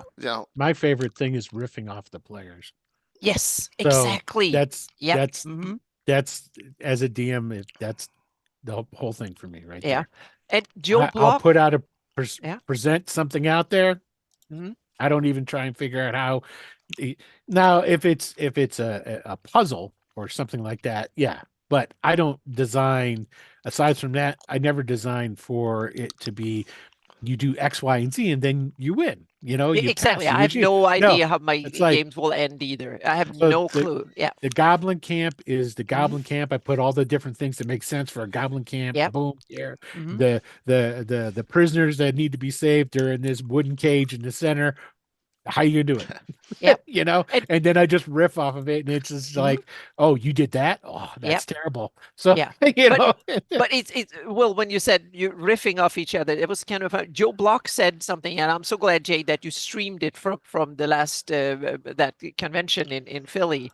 Joe and I. Yeah, and Joe said that he liked that other Greyhawk creators riff off each other, and it's so true, because that's so much fun. Meaning, Will, you did the Raven's Rook book and your Rook Roost version of and meaning I love it, because then I'll cherry pick on that, and I'll use that for in my games and so on. So that's another one. Now we have an ecosystem of Greyhawk creators, because a lot of people like my maps, but they don't mind a lot. Meaning, even if I present the history, 4-page history of Great Wall, the last 4,000 years, they might take 2 little facts of that and say, "Oh, that was cool. I don't like this bit at all. That other thing was cool," and they stick with those 2 things, and then they tweak them a little bit, and good. Or they might use that for Great Wall, or they might take that for another city. Meaning, that's awesome, because then I've helped them a little bit in fun.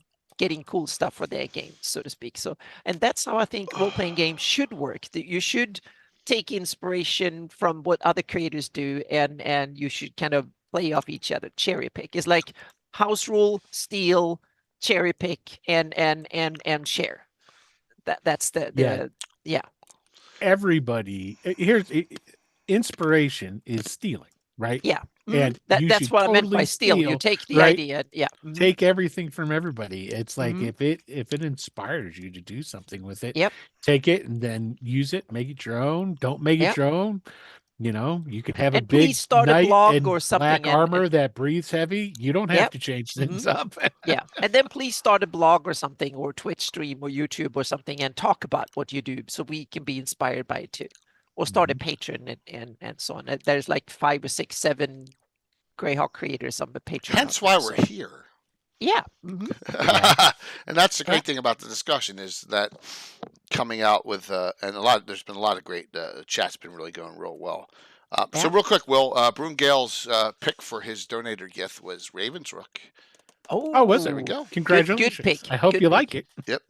Sure We also will. had someone else picked it before too. I don't want to bring up the spreadsheet now for but we're getting down there. Oh, I'm getting glad. down. Yeah. I still I'm have not had a single person take a Reaper Mini yet. So I got a bunch of Reaper Minis. Yeah. I think Dirty Dwarf takes up another interesting, meaning if you stream or especially if you run convention games and stuff, then you need to have a neat package that you can railroad players through the character through in 4 hours or 3 hours, whatever the slot time is. Meaning my things are usually homebrew. They usually last almost a decade.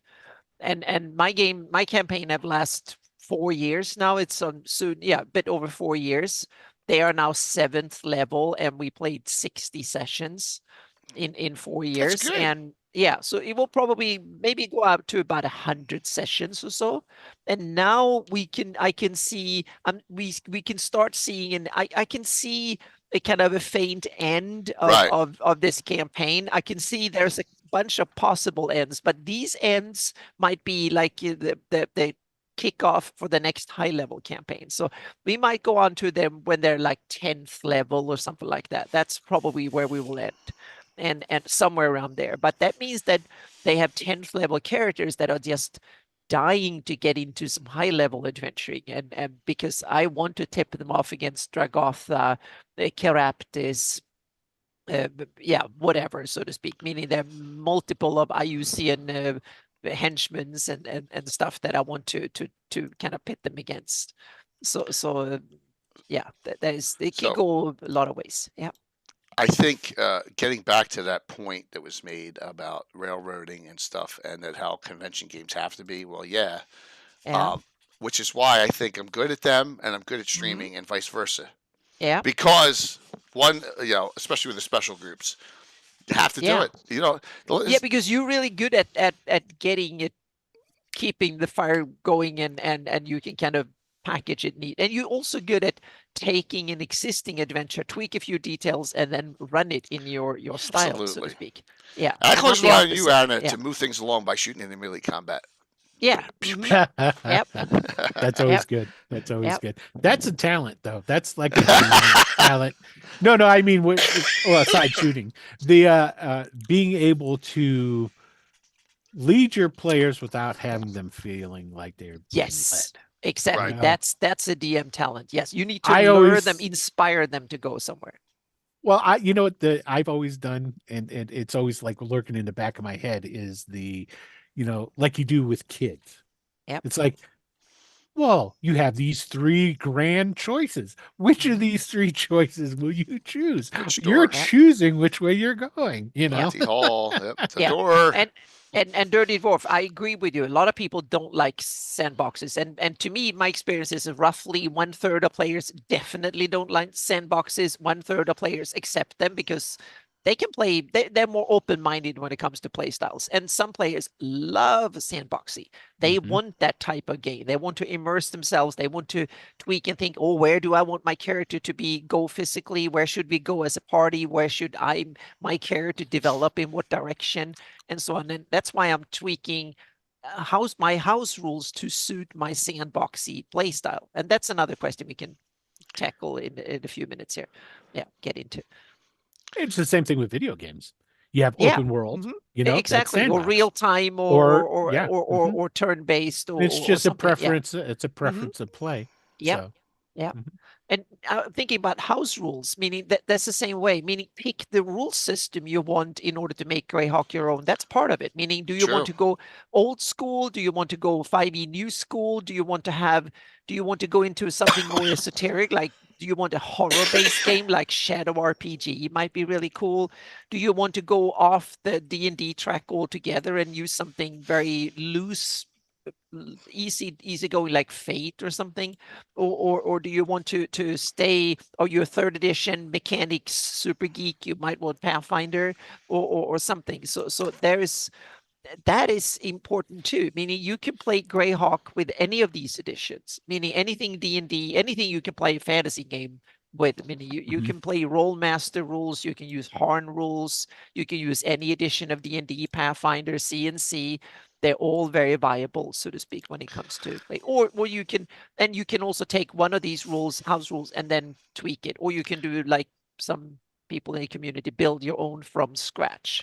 I'm taking a halfway middle way. I'm taking 5e, but I'm house ruling it heavily, so to speak. So let's be honest. I have stolen from video games. I got freaking a monster from World of Warcraft and 2 abilities. Battle, Demoralizing, Shout, and Taunt. I stole right from World of Warcraft. I'm not embarrassed by it because it makes sense in the game. In what sense do you think the fact that you run Greyhawk games affect your house ruling, so to speak? Meaning, what are the most setting firm bits when it comes to your rules? The number one house rule of minor class, of course, is there's so much flavor because of the way that the original deities were written up. I'm talking about the ones in the Dragon Magazine articles. Especially.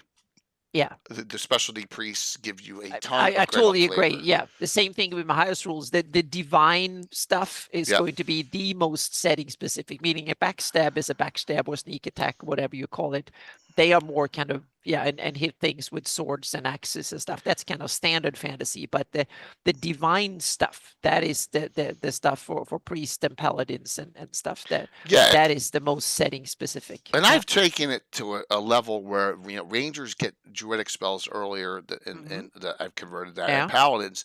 And if they have a deity that they worship that has a specialty priest list, they can utilize those spells, so they get a little bit of flavor themselves. It's a ranger of Alana because they're casting, they're casting a certain Alana spell, or a paladin of Heronius, which is kind of cool. So that's what I liked about the 5th edition archetypes, because you have the class, and then the archetypes are the flavor that you put on top of the class. Yeah, they're a little bit like the prestige class in 3rd edition.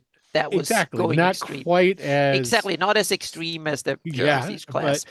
And that's when it came to the clerics, and because the clerics, paladins, and warlocks, because essentially to me warlocks, the way that they're written up, warlock's not really the best term for them. They really should have had a different term, because essentially a warlock is a low-powered cleric is what they are, where what they're getting from their patron is some abilities and not spells for the most part. You get a little bitty spell. Yeah, but you can get things like senses and some innate magic maybe or something. So you get these abilities, and the abilities are coming off. Well, they can boost your resistance or your strength and stuff. So and that's what I did with all of the the warlocks were all based off of essentially hero deities and demigods. There's nothing wrong with that, man. That's perfect. Gods that are powerful enough to empower their own clerics was the rationale I took. And so then I took all those different hero deities and demigods out of Greyhawk and powered those guys up. So and same thing with like the paladins. That's where I really like the evolution of certain things, because like the original paladin, while great, takes on a whole nother aspect when that holy warrior has a reflection of the deity in which I agree. Will in beginning it was just vanilla kind of Christian, pseudo-Christian, whatever kind of stereotype, like the but I exactly, I love it when the first ones that in 3rd edition D&D you started having specialty classes and tweaks of the paladin and stuff. But the first one I really saw, there were some examples of the 9 different paladins of it was a paladin of every alignment in the dragon. The alignments, I want to redo those so bad. They're on my list. But then Pathfinder did some really cool when they turned paladins into champions. and you are champion for a cause or a deity of some sort. And so they were just like an umbrella term for a bunch of they were specialty priest classes, but for paladins, so to speak, from the ground up. And the standard good one was the standard paladin, and then there were the evil ones, and there was the ones serving demons or whatever. I love that concept. And so in my house rules, I've taken the divine is simply you get that there's two basic types of divine stuff you can get. You can get the domain magic. That is like I join a religion. I become a devout follower of Halo or whatever. Some religion. I join that religion and I become a follower, and then someone who gets powers, meaning I get my spells and stuff like that. I pray for them. That's one thing. But you can also do pact magic. That's more like you talked about, Will, when you go to a demon lord or a really powerful dragon, someone who's powerful, and you have a personal relationship with the deity, and they start giving you stuff, so to speak, and they can give you like a better vision or stronger or whatever, so to speak. So there's way more to spells than divine. And I can simply have it like you can be a warrior of a Heronius. That will basically be like a paladin, and you might get some innate spells. You might get some special vision, stronger, and so on and so forth. And you might get a senses and so on and so forth. Or you might get some spells as well. So in my rule, you might not. There's no clear-cut priest of Heronius, for instance, or a paladin of Heronius. Meaning, some fighters have.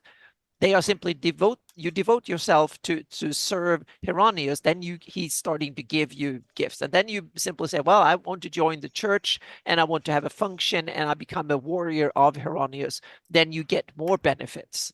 And how much, that depends on, you only have this much attention. So you can say, well, I want to learn the fighty bits, but I also want to get the gifts from Heronius. And you can lean there will be a personal choice for you as a player, and where the campaign goes, how much you will get Heronius support or how much you will trust your normal standard fighting ability, so to speak. And so you can have a broad range of stuff there, meaning you say, I want to be able to fight dirty if need be, so I'm going to learn sneak attack and stuff, and nothing stop you.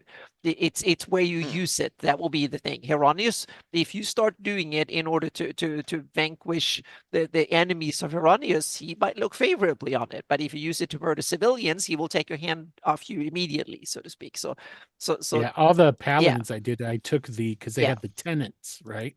Which is basically, these are the things you will and will not do. Yeah. And essentially, here's your guidelines. You got to follow them. Exactly. If you say that as a Heronius, and then you stand up and say, I'm going to fight you, and if you fight dirty, I will fight dirty too, and then you do it, then I don't think Heronius have any issues with it. If you declare that from the get-go, if you break the rules, I'm going to break you, so to speak, or something like that. So it's for my house ruling, it's not built on class. It's built on theme of the campaign, the will of the player, and what happens as the story unfolds, so to speak, because that suits my sandboxy style.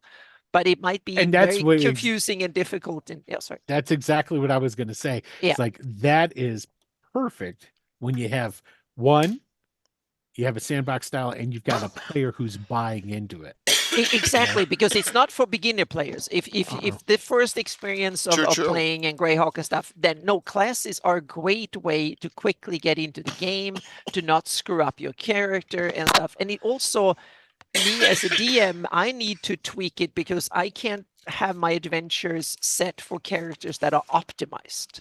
No, that's the thing. I can't rely on optimized characters. That's not the thing. It's not like in Living Greyhawk where I need to make the adventures as hard as possible because every character is optimized. No, it can't. That's not the premise. I want characters that have rich in flavor, rich in setting.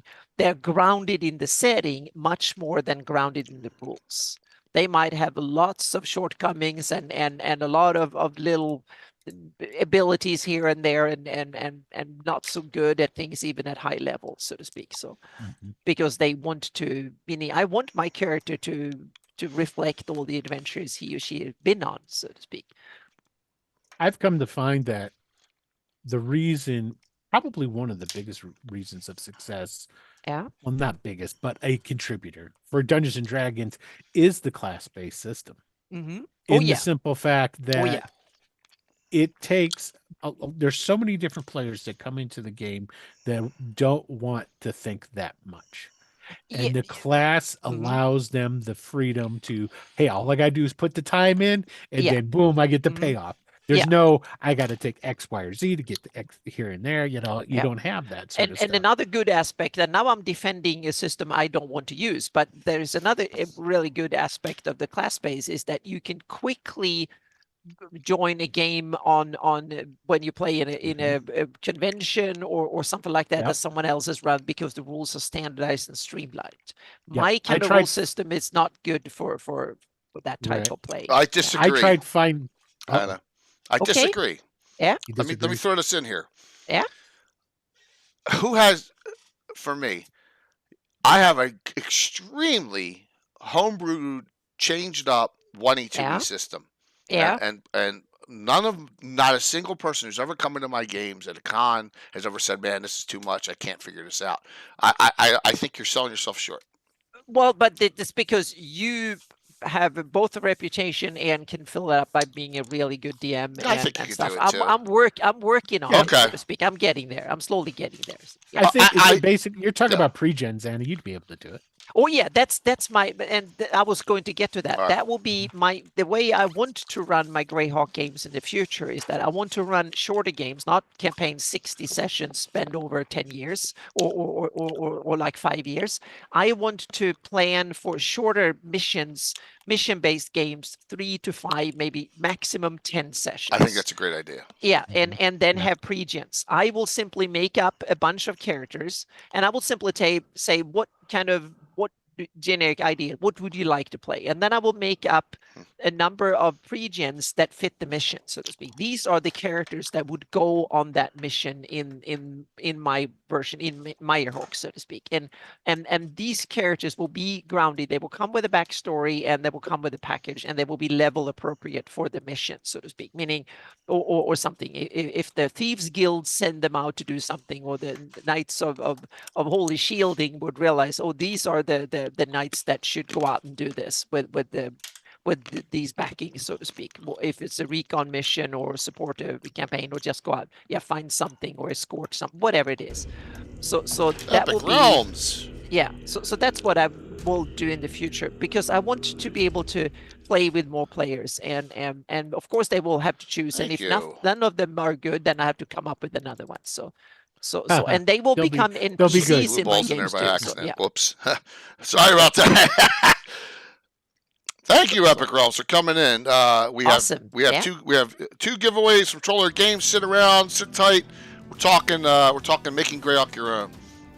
I got William Henry Dvorak, Giant Stop, and the legendary Anna Meyer with me, and we're in the depths of this discussion. And this applies to any type of home brewing or any type of Greyhawk setting. I've been playing since 1980. Will and Anna a little bit later than that, but still, we've all been playing Greyhawk a long time. Yeah. This applies to homebrew. All this discussion too. Just some Yeah. ideas. So please enjoy the discussion. Thank you so very much. Could someone please shout out Epic Realms for me? Alex or any of the others on, please. Yeah, that was Mord Sith, because I love Legends of the Seeker. Is there anything better? Come on. I like So I've used his emote since day one. Yeah, love Legends of the Seeker. I wish they'd done a third season, but they didn't. So, all right. So Anna, I think another thing. Yeah. With character pre-gens, my fortunate thing is I have 2,000 to choose from when I do a game. Yeah. Like, for example, I'll give you an example here. Curtis is probably still on looking in the background. He's still a little hurt from his 49ers losing in overtime last night. I don't blame him. I thought they should have won the game. But I said to Curtis, thank you. I said to Curtis, Curtis and Brett are both in all three of my Thursday games, because they're Elmer badge holders and all the stuff they do. So they're in, and so we have 7 people. So I said to Curtis, I said, pick any character from between 7th and 10th level in my campaign you've seen or you want, and you can play them. Because, Tom or Alan or Bill would be very ecstatic, or Walt would be ecstatic if they play. One of them would probably play Fritz because Fritz is the anti-hero. So I said, so that's another advantage I have. But that doesn't mean that you can't create these really cool, unique characters that you're going to not only you're going to make for this game for a couple sessions, but you're going to stick around afterwards. Like exactly. I did that for Yeah. the game I ran at Virtual Greyhawk Con 2 years ago. I made 7 NPCs, and they're still in my campaign today because I put work in them. And Ertin, that Darling played, for instance, he's kind of awesome. I'm dying to get him back in the game because I like both the backstory and how Darling played him and stuff was awesome. So Perfect. So yeah, so that was super cool. So I want to have more stuff like that. And that's my goal in like a year or two. I want to start running short campaigns that more like mission based things, maybe like a weekend or something like that. Play Saturday and Sunday, and then two like play 4 hours a day on Saturday, 4 hours a day on Sunday, and that will be it, so to speak, or something. A campaign The cool like thing that. about that is you could string those together if you wanted Exactly. to. Yeah. You know? I can It's string something them you can do together and then later. have players come and go, because that way I don't need to have a player making a commitment. Oh, I'm going to play like every whatever day for months or years in the future. So we can make short term and say, oh, can you play that weekend? And then we play that weekend, and now I'll take a month off, and then or something like that, and I'll play another whole Saturday, or we play the 3 Tuesday nights or something like that. Yeah. Let me do this real quick. Example. So we have our game. We have our special game on Saturday. All right. Let me tell you a quick story on quick getting Greyhawk into something. So April Hill's joining us. Stardo Assassin, if you know April. April's great. She's joining the Nuclear Meat Group. So April has a fire elementalist already in my campaign, but she's too high level for this group. So I'm like, well, here's your chance, April. What do you want to play? And she goes, if you're going to give me anything I want to play, I want to play Lagatha from Vikings. Oh. Okay? And I'm like, perfect. That's easy. So I said, look, boom. And immediately, how do I relate this to Greyhawk real quick? By the way, yeah, super hot character, of course. I tried to get as close to Catherine Winnick as I could in Portrait Workshop, get the miniature, all that. So she's 5th level fighter. Simple. I already have, we already have King Hungred from the Frost Barbarians is already married to a PC, and one of their kids, Arian, is in the adventuring group, has left the front land of the Frost Barbarians, and is now in Altamira in the adventuring group, in the Windborn. So I said, it's simple. You're going to be a cousin of his. You followed him down because, women in the barbarian lands probably don't have as many opportunities. Your mother is the sister of Hungred. You're going to come down here. You want to become a weapon master. You're a fighter specialized in longsword, but you want to become a true weapon master. And you've heard from the hateful wars of all of the Hateful Wars and the Lord Mills, all of these elven swords that people are finding in caches from all the elves that died during these Hateful Wars, and that's why you're going to come down here. Boom! I did that in like 2 minutes, right? And that's the thing, Greyhawk. So you get to a point, Greyhawk, where you have so many other reference points. I created a character from a TV show, converted it into Greyhawk, and had it written up that night, started up, all done. She named her. Yeah, Jay, there you have another advantage of both having house ruled and stuck with it a long time, is that you know your rules. You can quickly come up with something like that. You don't have to sit for 6 hours with the rule books in order to get something like that up. And that's why I want to have my house rules, so I can understand them, and I can basically come up with a character in an hour or so, without having to sift through tons of books in order to find it. Yeah. Oh, I understand that. Yeah. I got an idea. This is it's not on what you were talking about. Is like, would the audience like to see where, say, like for a show, you would pick an area or a region, and then the guests would say how they would run that area and how they would make it their own. That's good. Give them specific ideas that somebody can take an area and run It's a good idea. To get groups. You could even do like a poll. Have all the different places people would like to see, and then just go from there. Because it popped into my head. Mhm. Well, I don't know. And we have a topic We've done my on Greyhawks Wednesday. on Legends Yeah. of Lore. Mhm. Yeah. And we have a topic on Wednesday where I will show some examples what I have done with that area Right, and in order to and doing it right Exactly, now. yeah. Yep. We may want to ask Tim to come on too, Mhm. because of his yeah. So let's just show this for Wednesday. Fellreeve, Barrens, and Rift. So Yep. yeah. Nice. Now That was Grant I will Mike's spoil idea a thing. There was some things I didn't want to talk about until GarrettCon. Now I'm going to spoil some of it. Look, and that's a Wednesday. bit, but that is it's already developed. We're talking about from scratch development here. Those my Greyhawks are already developed. Go ahead, Anna. That's what other people are doing. But yeah. Mm-hmm. What were you going to say, Anna? Oh, I'm going to say that I'm not going to show any screenshots because I will wait with them. But I have I'm going to mention a few things on Wednesday, what I'm working on in that area that I was going to show off at GarrettCon. Yeah. Okay. It'll be a good. This is a packed week with this show moving from Super Bowl Sunday, to Monday. I got like Monday night, Wednesday night, Thursday night, Saturday morning, Sunday night. So we got a packed week of content. So just hop on Reddit Fantasy and search. Think about when you're creating your Greyhawk.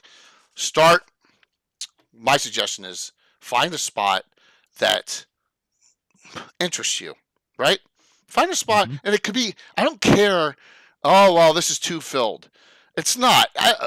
Around Greyhawk's too filled. No, it's not. It's not. Even with all the stuff, even this area, which is overwhelmed during Living Greyhawk era, for Vermont, Crime Hills, it's not. You could start from scratch almost anywhere on this map and not interfere with the canon or the published source. Heck, you could take one hex. How big are the hexes again, Anna? 30 miles. 30 miles on the Darlene map. There you 200, go. They're over 200 square miles for each hex. That's insane. Right? Just pick one hex. Yeah. And now when I'm starting to map them at porta potty scale, I'm starting to realize how much you can actually fit within one Darlene hex. Yeah. There is tons of stuff in one of these. Yeah. They are way bigger than most people realize. It takes more than a day to walk from one end to the other. Probably if you have a good road and flat terrain, if you force march, you can walk one hex in a day, in the best of conditions. But that's it. Yeah. So, and if you look at the Lazaretti map with a little more stuff, and we go here and we know in my Greyhawk, so we have Niron, which Von Molku is developed. It's just an empty green, and that area is like big as France. Yeah. We have this area, the Highlander Castles, which Dale is sure has. Mini, come on, it's the biggest Scotland, and it's just a few hexes, and so we have my areas. We have all sorts of places that you can develop from. Never gets to claim region or base and exclude anyone else. Yeah. Exactly, Sam, except me. Just kidding, Sam, because Altamir is mine. But that'll change soon. That'll change soon too. All right. Any questions from the audience? I know we're at 8:45. Look, this flew by, right? Mm-hmm. This is flying by. You know what? Every time I come on, it's like getting lost in the woods. Because we just start talking and going on about. That's the great thing about these talk shows. I love it. It's just that we can BS about anything, talk about anything. Don't get Anna and me in the same room just talking. Yep, we can go on forever. Hey, it's better you than Tim, because those two will start talking about guns and tanks and A1s, A10s, and all sorts of stuff, warlogs and everything. So just kidding. There can only be one. Yep. What other questions do you have? Could be as simple or basic as as well. How long should I play in an area, right? Long live New Cannon. New Cannon is going to be great. So thanks, Shattered Saint. You should play in an area as long as you enjoy it. As long as you enjoy it. Yep. You only change it if you want to change it. Yeah. I changed around from different stream to stream was mostly because I wanted to showcase different areas. of Yeah. Greyhawk. And if I had continued, I would have been doing the same thing. So the next stream would have been in Zeef. Oh wow, that would have been cool. So yeah. Yeah. I'm sorry. Yeah, where's the best place to have a dinosaur battle? Definitely Isle of Dread, and I'm not saying anywhere Oh yes, else. that's so far away that it doesn't bother me. So it's perfect. Yeah. It's not even on these maps. So Yeah. so far south, Isle of Dread. Absolutely. Okay, so here you go. It's Yeah. free. So you got your players, and they are going to participate in a native ritual in which their essence is put into a dinosaur and have to fight in an arena. And then afterwards, their essence goes back into their body. There you go. Oh my gosh. There you go. Yeah.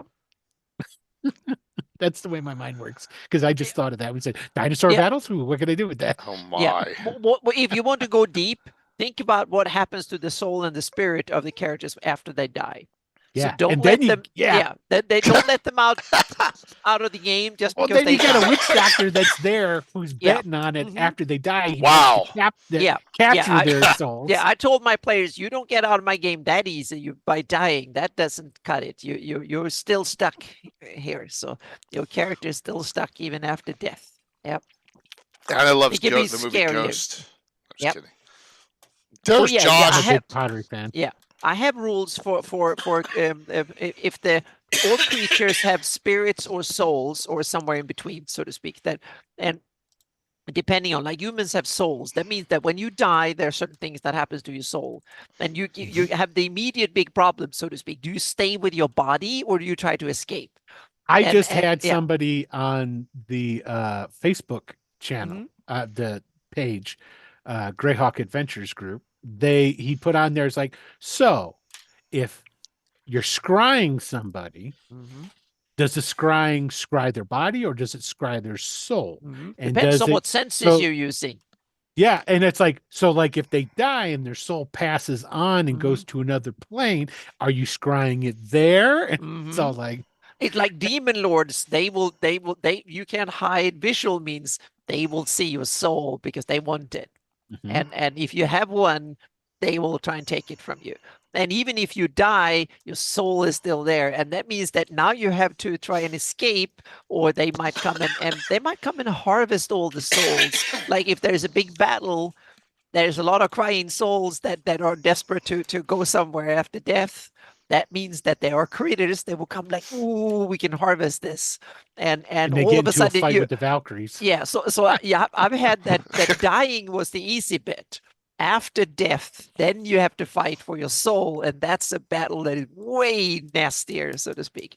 And that can be so much fun, especially when you have to try and move, and all you can use is your little charisma and stuff. And it's basically then it's a personality that makes you move, so to speak. And you can, and if things go evil and you're a good soul, then you stand out like a lightning beacon at night, and it becomes tricky. As So you should. yeah. So Final asks for questions. If not, we'll do some shout outs and talk about some other things going on. If not, so forever hold your peace here, everyone. Let me get up the rest of the schedule for the week while we're talking here. Eyes will gobble your soul. I don't know if Ayus is a soul taker. I don't think that's his thing. He's more of an inflicting pain person. Yeah. Mhm. Yeah. But he might have a sponsor who likes souls. That could be possible. Yeah, but Yeah. he might like to torment souls and then give it to someone else. I guess anything is possible in the world of the vilest evil people and things and places. And yep. You have heard about the soul husks? Right. Scary. Yeah. You want to be a husk? You want your character to be a husk? Yeah. Yuck. I could Yep. see him getting souls to pass on to his parents or some Yeah. other. But he doesn't like his demon parents lord. much. Exactly. Yeah. Some Well, other, if they're going to serve a purpose. There though. is even some lore about others. Yeah. Oh, okay. Yes. Very cool. Yep.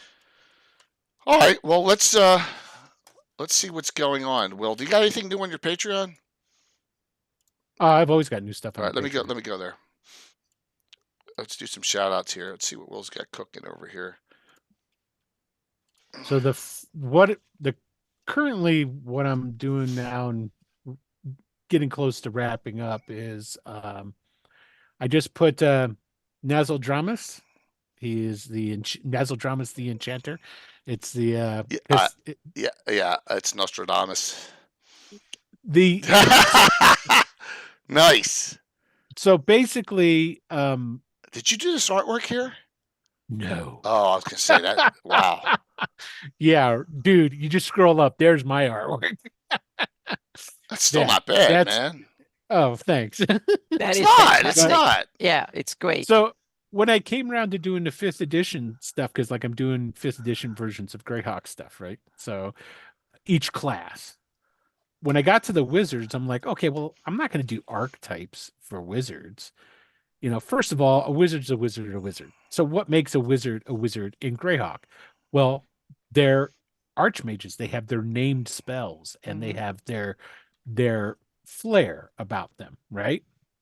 So I've gone through, and in 5th edition, they have it broken up into the different schools, right?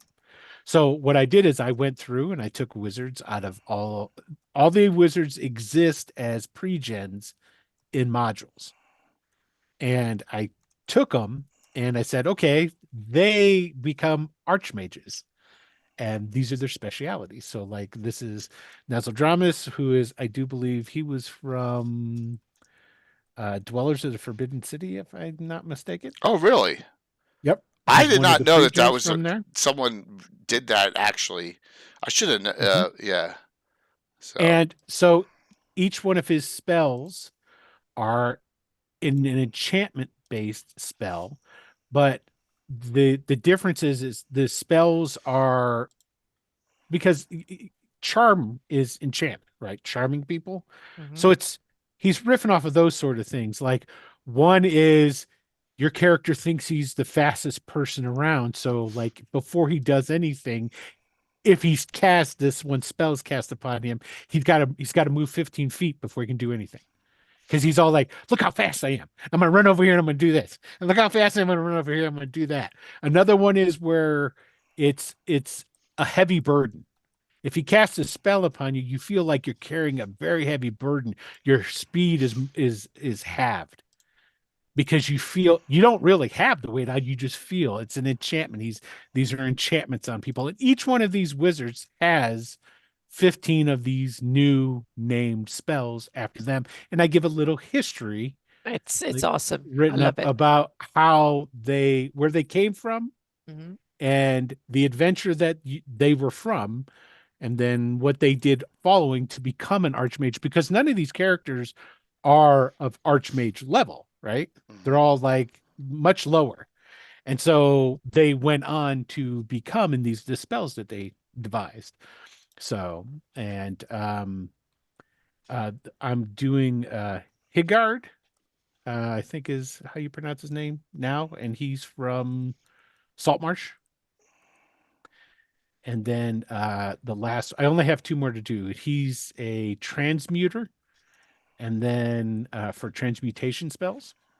And then the next one is, and I'm surprised when I did the poll on the Patreon for this, Fanstern, which I think is one of the more well-known pre-gen wizards. He's an illusionist. okay. Nobody voted for him. I guess nobody likes illusions. So They're traditionally They're hit or weak. miss. They're weak. But 3rd edition was the rules edition where I think illusions came of age, because they had a lot of cool ways of handling that. well, I you think can was- regenerate with an illusion, right, Jay? You can with a dream spell. Yeah, but one thing that was really cool in old school was the shadow magic. That was brilliant. That they've lost that in There's- 5e, and that was one of the That's things one of in the old guys. yeah, That's first one of the edition. guys that's in here. He's the. Yeah. Hold on, he was one of the first ones I did. Yeah. So I'm reintroducing that in my house rules. Sergeant the Dark from Temple of Elemental Evil. Oh. I turned him into a shadow mage, basically. Mm-hmm. Yep. So the old shadow magic Not from first Jay's edition shadow was really magic, cool. but Uh-huh. you know. So essentially what he's doing here is he's tapping into the realm of shadows, and he's channeling energies and stuff from there. It's the basis of all those spells. That's cool. So yeah. I So mean, I got that going on. which, know, is, go which is ahead. nice. Yeah. So I got 2 more to do, and then basically the wizards will be done off of the of this type. And then the next, so far, as it sits, let's see, it's still tied for what will be coming next. Fighter and monk are both tied at 29% on the poll. So, I imagine and the poll Skagith hasn't voted. the poll stays open until I'm done with the last one. So when I'm done All with right. the wizard, then it'll That's go cool. and I'll pick the next one. As far as other, I just up on drive-through the PDF version of the Dragon's Horde adventure is now available. Great. And Patreon's got it first for free. If you're a paying member, that is, because a lot of stuff is free on the Patreon because, well, it's not my IP. So there's certain things that I can keep behind the pay door because it doesn't have IP. So, and that just went, the PDF just went up on drive-through. So I think it was yesterday. So, and if you're going to be at Genghis Khan, stop in and say hi. Oh, wow. When is that? It's this weekend, this coming weekend. Nice. You Where? DMing there? Mm-hmm. That's great. Well, I'm judging. I'm running because I'm doing the trial run of the Murder World for Marvel Superheroes. Oh, that's cool. What are you running at Gary Con? That's what I'm running at Gary Con. Nice. And the Any reason sign-ups it's yet? like I think I got one. So that's a platinum badge, then or better. Yeah, and basically, when I was originally going to run Chagmat, and Akron, Ohio. Yes, exactly, Akron, Ohio. Yep. And the reason I changed my mind was because I was looking at it and says, you know what? Everybody and their grandmother's going to be running Dungeons and Dragons. It's like, how many people are going to be running Marvel Superheroes, the original TSR version? And you like it too, and that's good. Yeah. When's well, the I know Marvel. But I took your advice. That's why I can't play none of your games, Jack. 9 a.m. Yep. Which day?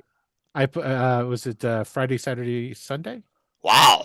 Oh, yeah. So 3. I've got 3 days. Then you can play if you're there Thursday. You can play in Puppets. Puppets and then some is Thursday at 9. Thursday at 9. I'll keep my eye open. I have to wait until the 24th before I can sign up. Yeah, the gold's they're gold and silver. I think I got there's like 3 open slots still. So you get to play with Coco and Little Bird in that game. They're playing in that game. So nice. Yep. So I'm going to be test driving that. That's awesome. I go through and I do a little rewrite on the adventure just to change it up a little bit. And so these are the test run, like I said. So I work out all the kinks before I go to Gary Con. And Luke's going to be there. Luke's going to be at Genghis Con too. Oh, I did not know that. Yeah. Yep. He's there doing the growing up Gygax. Ah. Mm-hmm. So right. Yeah. So and that's about it. Aside from that, I've always got different stuff that's going on. I'm still working on Lost City of the Soul. So that's coming along slowly. And one other minor thing. Well, yeah, I don't really count that. So, and then, that's about it. I mean, like I say, I've always got a ton of projects going on. So, but very cool. Yeah, I'll post I'll put a link down in here for this is to my stuff on drive through, and then I'll put the Patreon link in here too for everybody. And like I said, there's a ton of most of the stuff on the Patreon's free. Excellent. Yeah, so that you guys can, anybody can partake. So, Anna, what's up? I have one new article blog post on Patreon and my website, and that's making sense. I thought that the senses is one of the underutilized part of D&D and fantasy. So I wanted to kind of have my take, just like I had my takes on divine and the nature of divine. I wanted to have a go at senses. So I'm making sense. That I'm posting the link to it Cool. here. So it's because the old school, they have the infravision and ultravision. For me, it's way too scientific. It's not fantasy-esque enough. And 5e, they simplified it so much, so it's dark vision, and almost everybody has dark vision, which kind of takes the fantasy away. And it also, it tends to fall, senses, in my opinion or experience, tend to fall into two traps. One is they're way too scientific. They're like they say it's infravision or ultravision or something that way. That reminds me more of what you have in on tanks and fighter planes 30, 40 years ago. And to me, that doesn't really get the fantasy feel. The other one is that you simplify them and you just make them game mechanics. They don't have much cool flavor. They don't tie into the setting. They're just like, oh, you can see in the dark. And then it gives you too much advantages and hardly any drawbacks, and it becomes a plus. So, oh, my character has dark vision. That means that I can see in the dark, and that means that dark is no longer a problem. Senses in the real world doesn't work that way. So I wanted to take my experience of working with radar and electronic stuff in real, in wars and in the military, and make a fantasy version of that I think is both fantastic and still has that kind of ambiguity. Every sense has bonuses and drawbacks, so to speak. So nothing is perfect, and I'm not giving firm rules. I'm giving guidelines so you can take them in your campaign and implement them. What is, meaning characters that start seeing in physical senses, and what is the ethereal vision, and what about alignment senses and stuff? How cool could they be, and things like that you can arcane senses and stuff, meaning can you sense undead, can you sense souls and spirits or not, meaning these are, I think, more fantasy cool. So I wanted to ground them in D&D physics, so to speak, and use that as a base for senses. So I think that can give you a lot of interesting stuff you can do in your, if make the game your own, so to speak. That was one thing. And I also going to tease one little thing that I'm just give an overview of what I'm working on for that I will show at GaryCon. I've mapped over 86,000 square miles now of the Flannies. Wow. Yeah, at 5 feet per pixel. Yeah. That's insane. 86,000 square miles. I counted it. Not all of it is fully textured yet, but it's rendered, and the rivers going the right way, and I have all the bases and stuff. And I was going to give a teaser for the Super Bowl, but I couldn't get the right screenshots because there is the big bowl in Greyhawk, and I think you all know what I'm talking about when I'm mentioning the big bowl or the big rift in Greyhawk. So there's some cool stuff that I will show off, and I hope that I can get to GaryCon. I will get past 100,000 square miles. That's my goal. Yeah, so more than 100,000 to show off that I can actually, now I have the capacity to render every square feet of Greyhawk within a couple of years. And I'm going to do it. And then you can, and by rendering it, it doesn't mean that every building will be there. The B means that I have the base material, so I can both share it and then use it to map all the cool little places I want, so to speak, in full detail. And I also have Crit Wall. I have a Crit Wall map now that is almost fully featured. It's a second version of it that has 30, but 100 places named, buildings named, and almost every street in the city has a name. And it's also in really high resolution, and I've rendered it beautifully. and it looks gorgeous. And hopefully, it might even be prints that can be bought soon of that map, so to speak.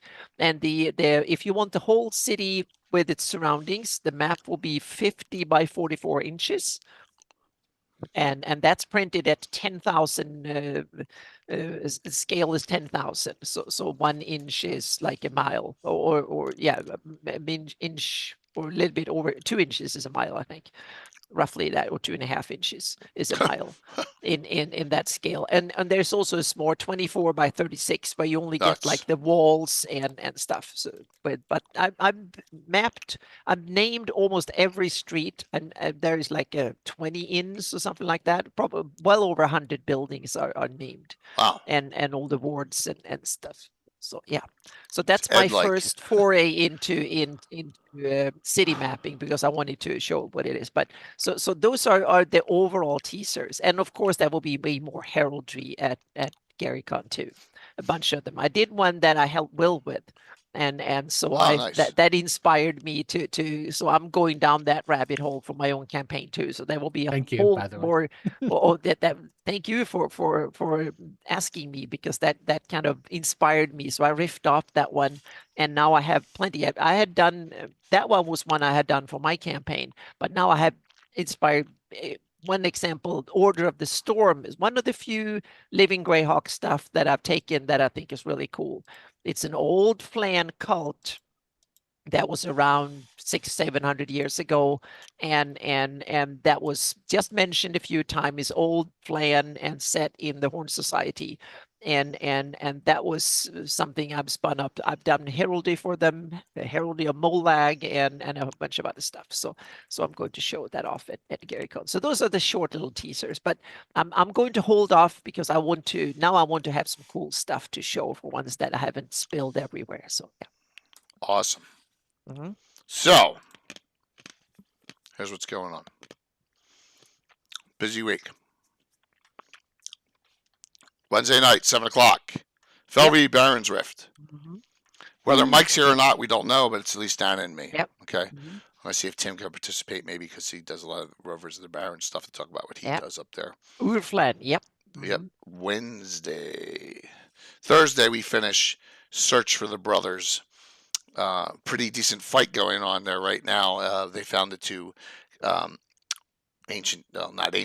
towers that have been, they think, abandoned for 20 years in the Gnarly, and there's a bunch of elite ogres, and a couple of ogres I pulled from the Frog God Games book.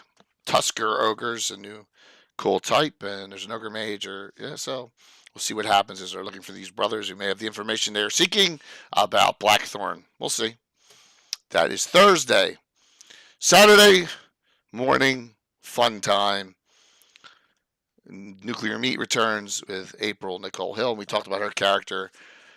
Kithrin Ingstad comes from the Frost lands of the Frost Barbarians. Simple treasure hunting adventure, seeking better swords. What could go wrong, right? That's a good title. Glimmering of Steel. Yes. Seeking better swords. Well, that sounds like the base quest. That's the quest characters are always on. Absolutely. Seek better swords. Well, yes. So I want to write an adventure with that title. Yes. Yeah. Glittery things. Glimmering of Steel. Absolutely. It'll be a fun one. 5 characters. So it'll be Saturday morning at 9 a.m. And then a really cool Gabbin Sunday night with a new old school style Dragon Someone Slayer. who house ruled heavily and turned it into his own game. Yeah. Yep. Greg Gillespie's published a lot of stuff. Oh, sweet. We'll talk about his accomplishments, some of the things he has out already. Dragon Slayer. Dragon Slayer. It's a mix. It's called point. He calls it 0.75. So it's a mix of some 1E AD&D and some either Holmes or Molde basic. Yeah. So mixed in on the system. I've listened and read some reviews that are really cool. It looks awesome. He's got some good reviews on it. So Greg will be on. Greg is. We talked a lot at Page. We reminisced about a lot of 80s movies, so it'll be a fun. Who knows where the discussion will go, Anna, with you and me. Yeah. So cool. That'll be yep. It'll be a fun one on Sunday evening. So that'll get us through. So 4 more streams this week. Coming up, a real busy week. And then lastly, if you didn't see it early, here it is. Yes, it's coming. It's starting to come to fruition. There'll be a teaser publication of 20 to 25 pages with artwork and some data on, whoops, where'd it go? Of Disappeared. the Yep. Free City of Altamira. There you go. There's front and back cover. So it's coming. It's a reality. Just so you know. Thanks, Savage. Yeah, you like that cover? Wonder who did it. Wonder who did that cover. Savage. Thank you so very much. Took the artwork and really made it really nice. So there's a team. Let me say Troy, Norker, and Savage are really helping me get this come to fruition in time for GaryCon. And of course, Troller Games is going to put it out. So yeah, wow, that's awesome. So I'm excited. And there you go. So something else coming to fruition. And then there's something even bigger on the horizon that we cannot discuss yet. Once it's announced, you'll all know about it. So something even bigger coming. All right. Let's do the giveaways, and then we're gonna try this new stream. We're Blue Cottage D&D. Why not? We'll raid into them. Why not? Right? All right. 2 winners. Here we go. Last call. Exclamation point drawing. See who wins tonight. Giveaways. Club. Oh, Jeff, you know him? That's good. Yeah, we'll raid into him. Why not? I don't have him on follow, so I didn't have him on. Here we go. Tim. Hey, Tim. The ever Hello. mysterious. Showed up last Thursday night's game. Mm-hmm. It says winner picked. Chris, GDTRFB. Crazy Cyber. I will both send you the codes. Chris and Crazy Cyber are winner chicken dinners. There you go. All right, let's sit tight here. Anna and Will, thank you for a great stream tonight. Really appreciate it. Thank you, And, Jay. And of thank course, you, Will. of course. A Thank Monday you. night, as always, a cool, good change up. We have a really nice audience. So, but I'll see you Wednesday night, 2 nights away. So everyone, have a good one. Chat soon. All right, Yep. let me hit the raid in. I gotta manually put them in here because I do not have them as a follow. So let me do this. Don't want to follow them until I raid in. I like the name. Blue Cottage. Yeah. Makes me think of, isn't it Blue Harvest? Wasn't that the code name for A New Hope for Star Wars? That might be. I'm not so. Look at this. 75. Awesome. Code words 5, for Hollywood 4, code words. 3, Yeah. 2. I don't have code 1. word clearance in Hollywood. See you Wednesday night. I don't have it anywhere anymore, but yeah.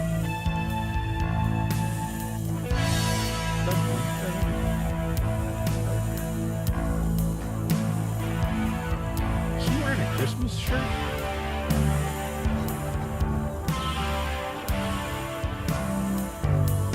Well, you wear them until you need to wash them.